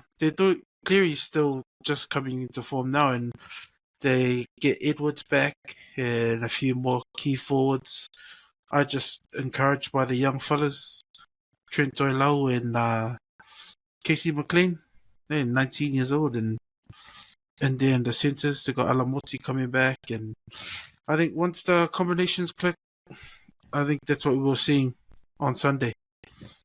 I want to ask you, the last 2 or 3 years, bro, I've been trying to poke the bear here and talking about each year they seem to lose a player here, lose a player there, and each year after that, bro, they just fucking win the whole thing. But next year, man, they are the 2 of their, not only playing wise, but probably 2 of the 2 players that lead the culture. Hey, I don't know. I'm just guessing here, bro. But Fish and Louise, man, those are big outs, bro. Do you still see the machine carrying on next year, bro? Yeah, I think you're right. Exactly right when you said it's culture. There are 2 big hits to our culture. I mean, Fish, the Warriors get, what are a player full of mana, someone known across the league. Fucking front row in the game. Yeah, and then Luai, he's just, I think he's built that culture. He's let all those boys become themselves, and so this is going to be a big hit to the culture. And I think we're never going to win 10 in a row. Like 2 is good, 3 is even better, 4 maybe, and I think 5 is a stretch too far. But I said 3 was a stretch too far, so you never know. Like they keep producing players, but when you have to feel it sometime, like there has to be a hit you take, especially with that. It's not just the playing stock that takes it, but the culture of the club, and it's life. What can you do about it? Hey, Roger, I'm going to ask you about not so much the Roosters. I think Panthers got it over the Roosters, bro. They do not fear the Roosters. They've been fussing them like for years now. But the Storm, bro, where do you see the Storm making inroads against the Panthers, bro? If one team can beat them, I feel it's the Storm. But where do you think they can have an edge over the Panthers? Munster and Grant. Yes, good call. The X Factor, right? We'll see what Munster can do. We'll see what Harry Grant. He's a Don't grafter. forget Hughes, man. Don't forget Hughes. And then you've got Jerome Hughes. So they've got these playmakers. Yeah. You know, one of them's on the bench. It comes on and impacts when everyone else is tired. It's just they've got a luxury there with the guys that I just mentioned. So Yeah. and that's not even mentioning Pappenhausen. Falongo possibly off the bench. Yeah. And Munster didn't play Origin this year. So Munster, he'll usually play 5 good games a year. 2 of them are usually in Origin. So those 2 will be transferred to the finals. So we'll see his good games in the finals, eh? Yeah. But you're bang on, Rog. Like, I think both teams can cancel each other out in that kind of dogged defense, but it'll come down to these, Cleary, Luai, these moments, like this Eda's fucking Origin. Anyway, Bobby, I'll come to you with the Dragons, bro. Do you think missing that 8 is a fail for them? Or do you find, like, if they miss the 8 and they're in that 9th to 12th position, that's a pass mark from where they come from? I'd probably say yes. Like any position that they finish this year that's above where they finished last year is a pass. But Ben Hunt, and the way he's been playing, guys like Lomax who for the whole season has been complaining about playing in the wing, has had one of his best seasons. Got to be up there, winner of the year. Dally M, close to it. Yeah, and he gets picked in Origin. So now the guys, the gears in his head are like, maybe it was just the coach that needed to change. They're missing out on the 8. Well, to be honest, they've been not a consistently good team for so long. So them getting close to the 8 is probably going to be a positive thing for them.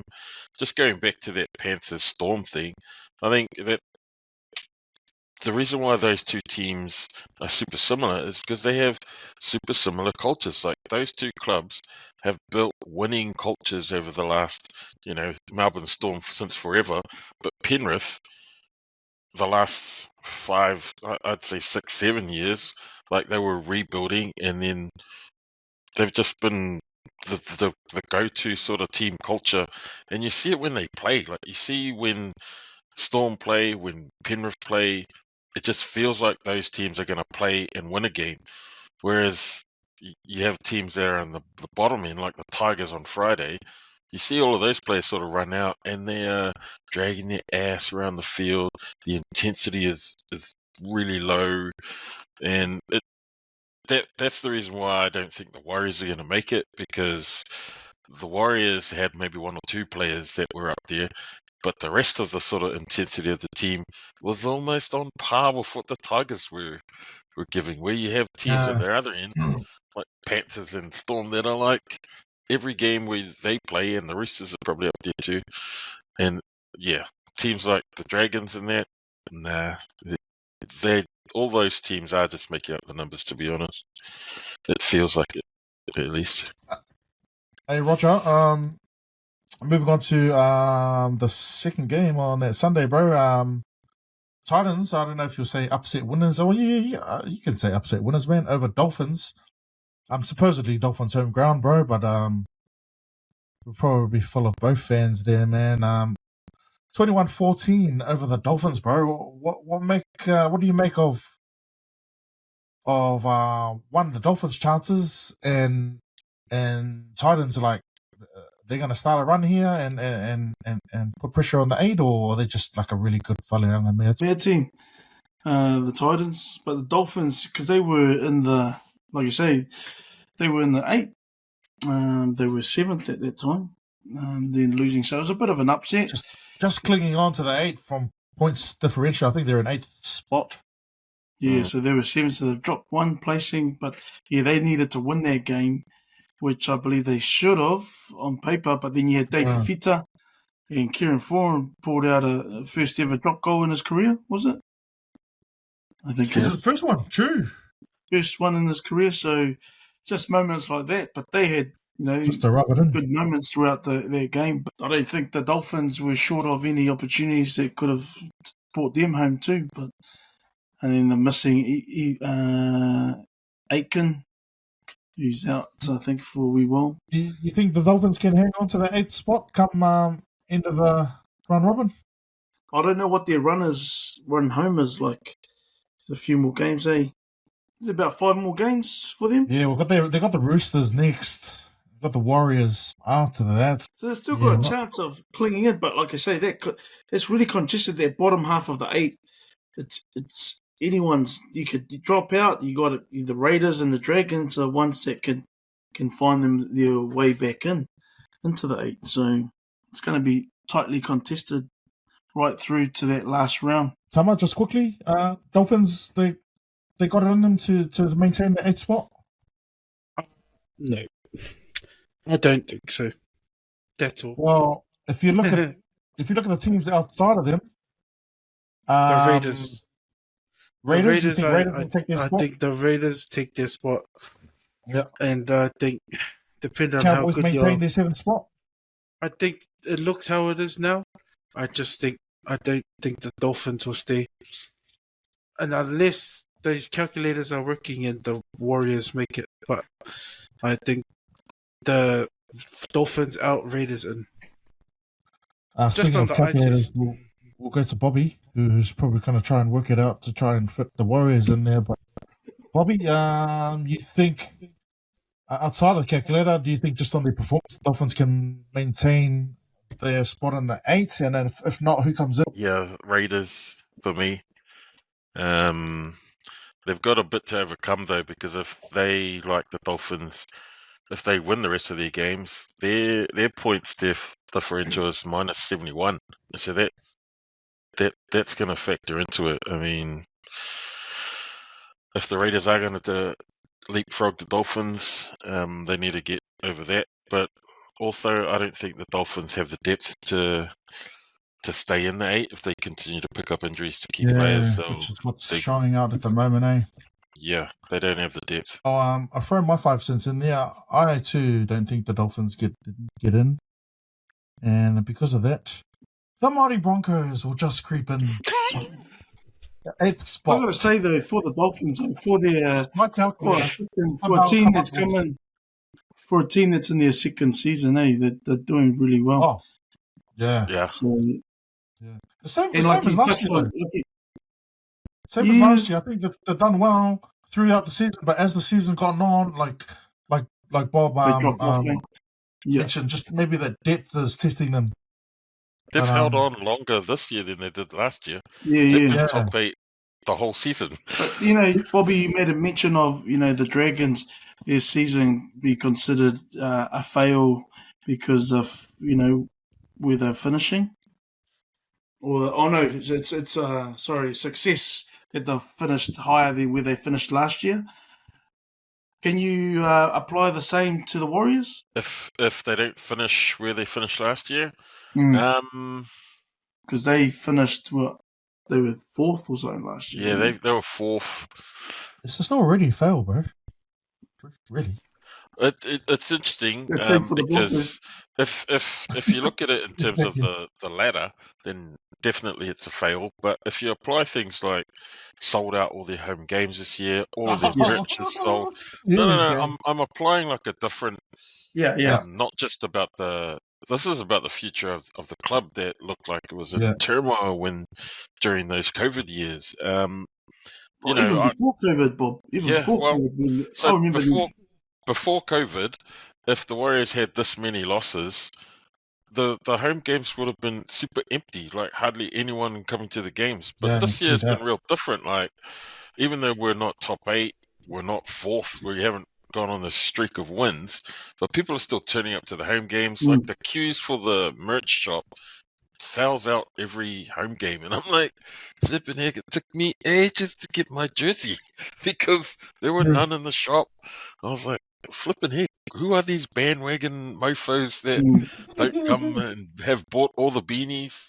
I was like, okay, yeah, I can't And I get my think it's stuff. them building like over the last few years, building up into to a season like this. Even last year, their best finish for a long time, where they made the 4, and so and that was going to attribute to home sellout crowds this whole season at home at Mount Smart. So that's just off the back of that last season. But before that, and I remember about 10 years ago going to a Warriors game, they were giving tickets out left, right, centre to clubs, to schools, take your families, it doesn't matter where you sit, just take this ticket, go in. And we'd get a few thousand at times, that's how bleak it was back then. And so for them to have home sellout crowds, it's encouraging, and that's part of building that support base. And you're going to have those, bandwagon guys that come and go regardless of the results. Say, oh, well, when the results are not so good, but you're going to have that the faithful that will turn up through the thick and thin. So I guess that's where they've built that culture to this point. So regardless of the results on the field, they've got that support base now, and I think that'll see them through, and hopefully, you get a better outcome in the seasons to come. This is their 30th year in the NRL, and still, in search of that championship. But I think the player base should be very, very proud of their supporters. It's massive. Before moving on, man, I'm quite impressed with the performance of Waifoi mga Pangai Junior.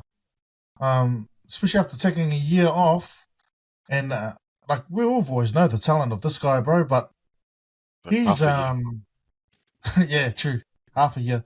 But if he plays well, man, and he becomes one of these the form shows the form that he did 2 years ago. Roger, would you pick him as in the Origin team? Not at this stage. We don't need him at this stage. I've done the same as Rog. I mean, can't fix, or don't. I don't know. Well, I don't know what the saying is, but don't fix what's not broken. Yeah, don't fix what's not broken. I mean, you got the boys to get it done this year, and I think fair enough. Yeah, I mean, he's got. You can strive for that, but there's no guarantee for him. But we'll have to see obviously a talented player. And finishing the year. We'll round up the week, bro. We had Raiders come out 32-12 over the Rabbitohs. You know what's shocking about the table and how congested it is? If the Rabbitohs won that game, we're taking 22 points, bro. Right in the money of some of these teams vying for those last 2 spots. And I think that loss, even if I'm doing the maths, even if they win every game, I think they'll be on level par with some of these other teams, and they don't have the best for and against. But Bobby, bro, you chalked up the Raiders and saying that they'll be your team to sneak ahead of the Dolphins. You happy with this team and that they find their mojo again, that they can go on to the challenge for the 8 again? I think so. The Raiders all year have been scrappy winners, and they've been able to sort of get over teams that you'd think that they shouldn't. Them for me have been similar to like the Cowboys and like the Sharks, whereas Cowboys and Sharks have gotten a few more wins than the Raiders. But Raiders are just they're a real dogged team, and they can pull out a victory when you think that they're going to lose. And so on the weekend, they sussed the Bunnies, and unfortunately for the Bunnies, they look leaderless, they look rudderless. Like flipping Walker looks like he can't play without Latrell there. For some reason, that guy he's hot and cold, and when he's cold, he's Maguire ice cold. And even with old Whiten moving into the halves to help him out, like still doesn't change anything. I feel sorry for Whiten. Like he went over expecting to be up there and close to challenging in the top 8 after being at the Raiders and being super let down all those seasons. And now the Raiders are one or 2 games out of the 8, and the Rabbitohs are further down the table than than his old team. So, yeah, I don't know. Raiders, they have it in them to sneak up into the 8, and they've got enough depth to finish off the season strong. Hey, Tama, I mentioned I think it's probably out of their reach now, missing out on the 8s, but is this a fail year for the Bunnies? And why? Why do you think? What do you put it down to? Even if you're a Bunnies fan, 100%, it's a failure because you had Whiteton coming in this year. You got Latrell there, Cody Walker. You got all these guns, and on paper, a team that really should be vying for the 4 as opposed to breaking up the calculators to get into the 8.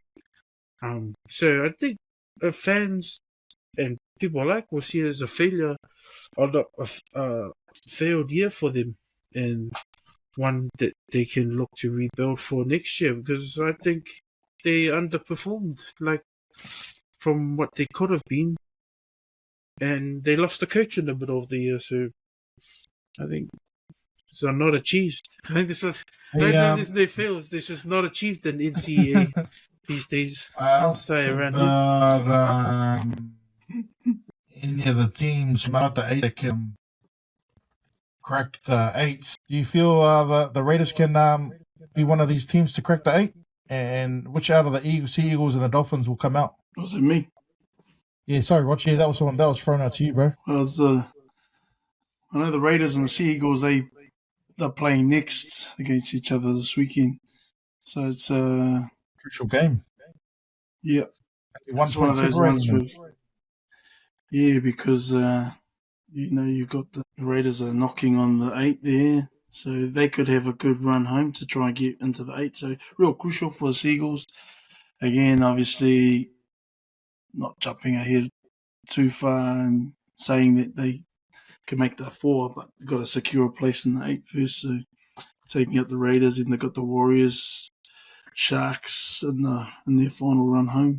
Yeah, it should be interesting. But I believe that we can take the Raiders. But Raiders have been showing some good form lately. Rapana scoring tries as we're used to him doing. Just a rugged as. You see the Raiders cracking into that 8? Potentially. Again, if they can beat Sea Eagles, then they're well on their way through. Their run home is with us. Sea Eagles, they've got the Bulldogs next as well. Then Sea Eagles, we've got a bye. But then you got the Panthers as well. They're coming up against Panthers, Roosters, and finish off on the Dragons. So it's going to be a tough way to claw back in, but there's some games that they could get there because you can get 28 points in a season and you're pretty close to getting into the 8. Last year the cutoff was 32. 32 was 7th and 8th was Roosters and Raiders. I think it's going to come down to points for and against, differential. Yeah. Yeah, because I thought that it was quite low scoring, the points at the moment. That rounds out our games for last week, but just quickly, the Knights had the bye. Any of you guys see the Knights cracking in, Bobby? Yep, fair enough. Tama, you see the Knights making a run similar to last year? They're still there or thereabouts. They're ahead by the Warriors, but anyway, Rog, you see the Knights cracking in there? Well, out of their last 6 games, they've got, even though they got the Panthers up next, but they could potentially win 4 games here, 8 points they could get. And if they only drop the Panthers and either the Dolphins or the Sharks, they could still potentially win against the West Tigers, Rabbitohs, and Titans. They need 5 of their 6, I think. Oh, okay. So they can afford to lose against the Panthers, but then they'll need to win against the Tigers, Sharks, Rabbitohs, Titans, and Dolphins. Can they crack the 8? Are you picking them to crack the 8? It's always tough the back end of seasons because you don't know whether you want to face top 8 teams or those middle of the road teams.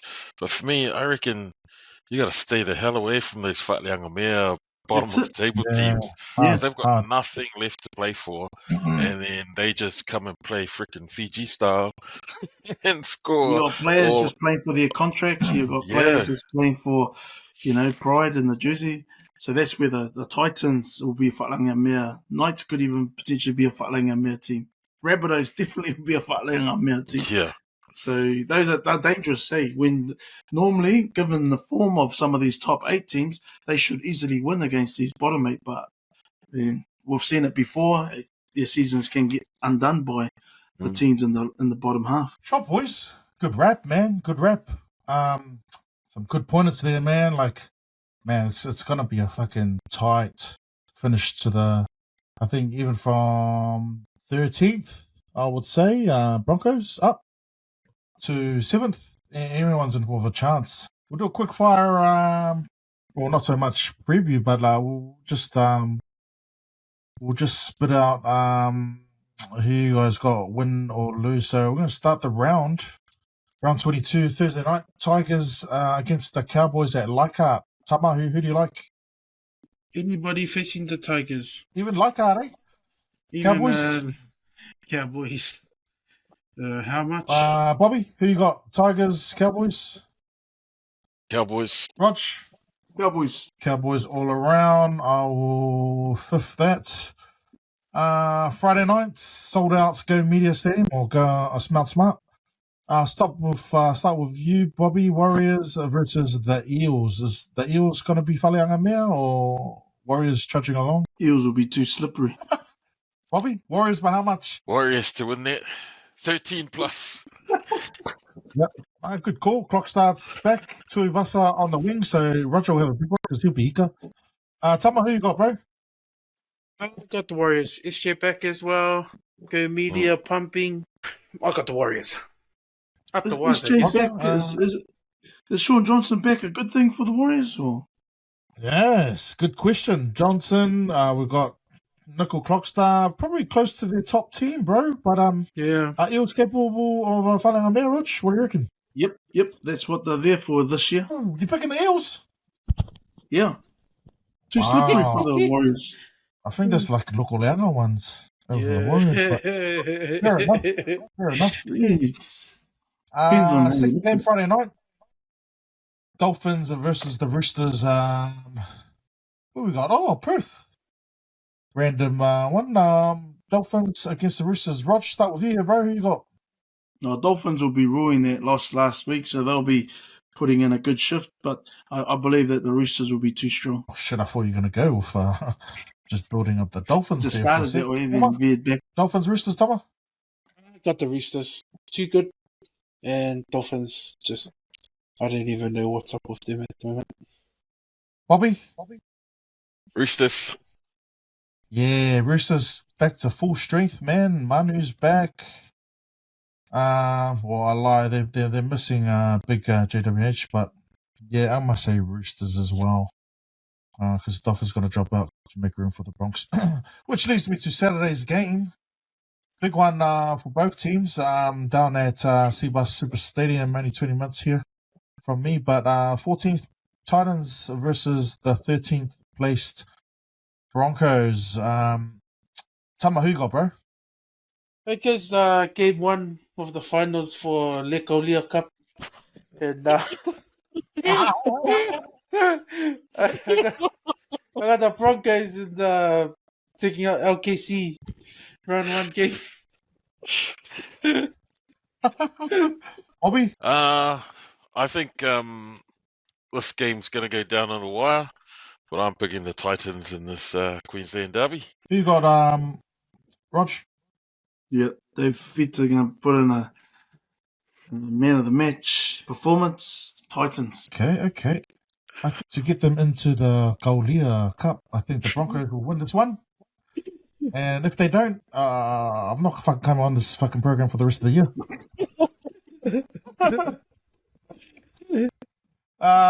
Saturday, round out Saturday night, we got a Storm and the Dragons down at Melbourne. Bobby, who you got, bro? This is going to Dragons be a pull off an upset? tough loss for the Dragons. Yeah, Storm will they take that need one. this soon.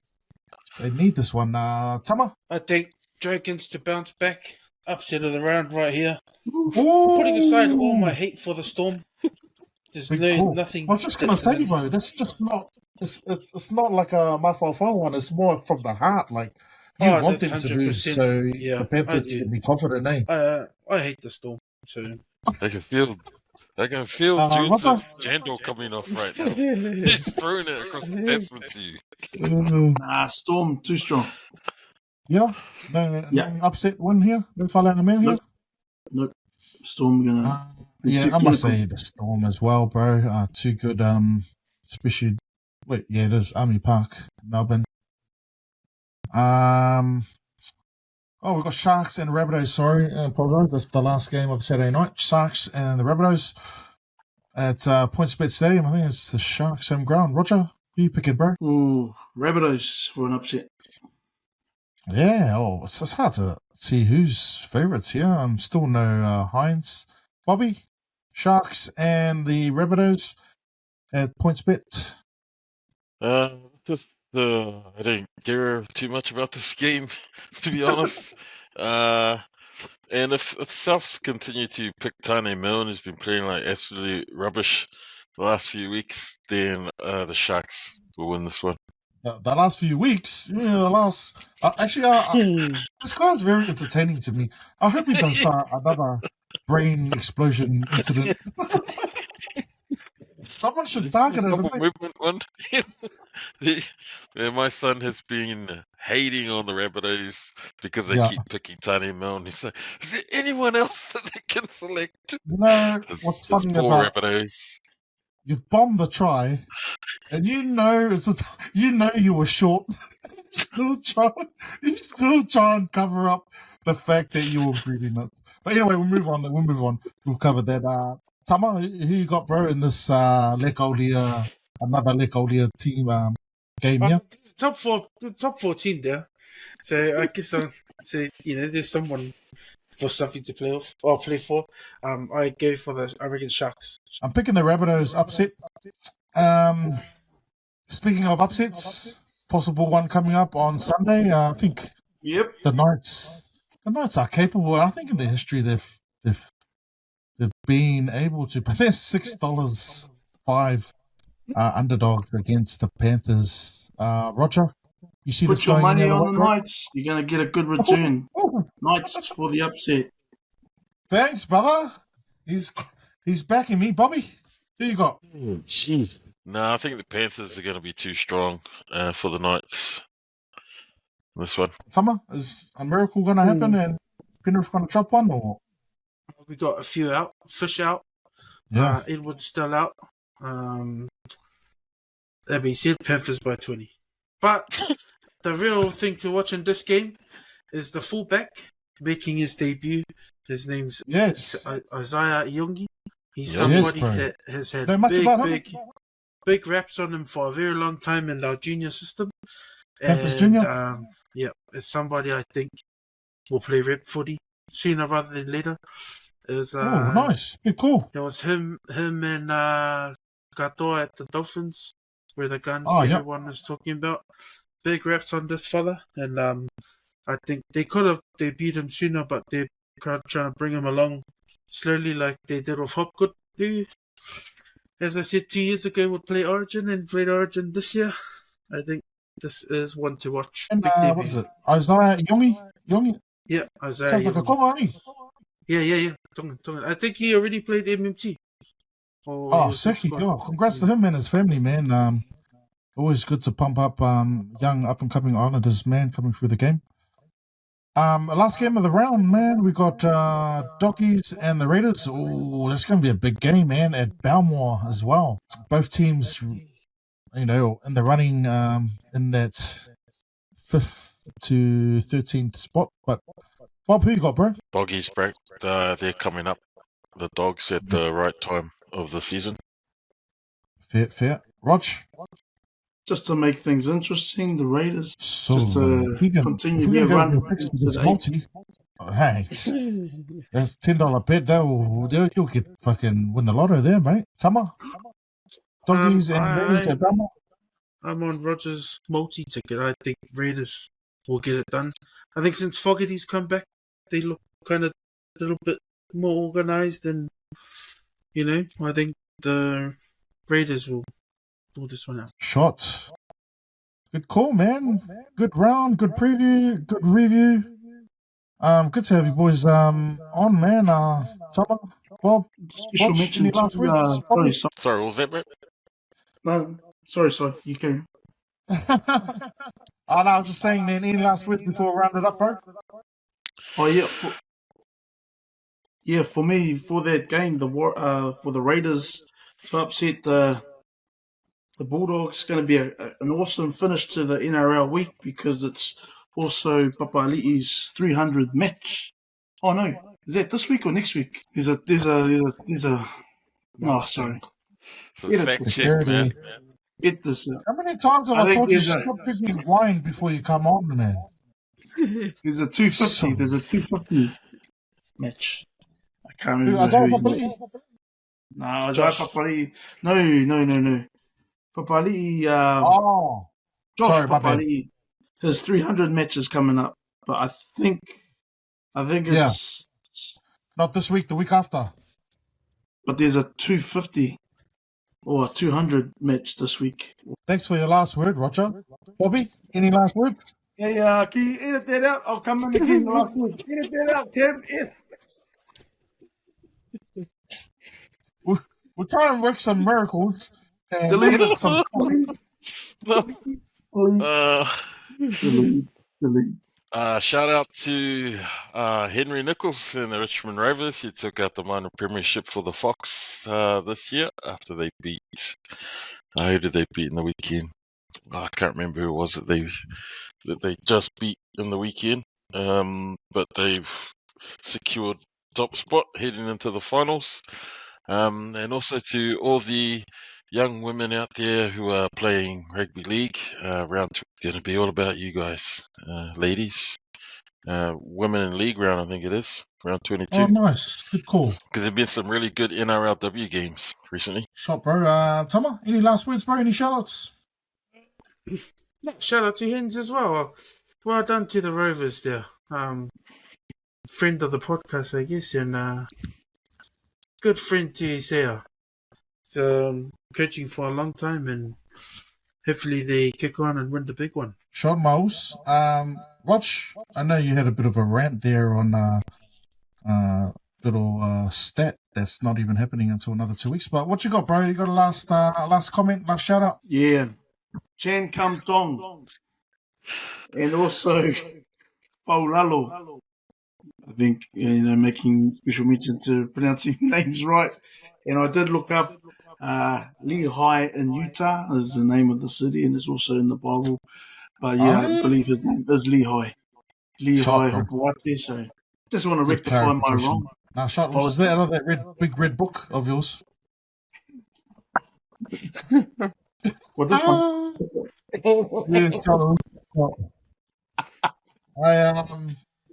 I just want to make a special mention to my little girl. She's turning 6 on Thursday. Happy birthday to my baby girl, and just to the also Tana, who's living it up in Bali, man. My love for to Tana and the fans, and safe travel to him.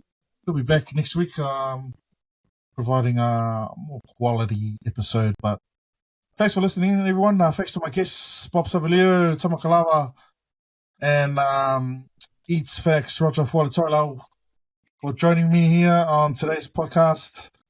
Like I said, man, keep an eye out for all WesWes Net's other podcasts and for the sports magazine coming out. A couple of our writers on tonight on the show, Roger and Bob Savalio, got some good articles to mention in there. So thanks for listening in, and see you guys next time. Fast and forward. Good meaning. Shot, mate. Thanks for mentioning.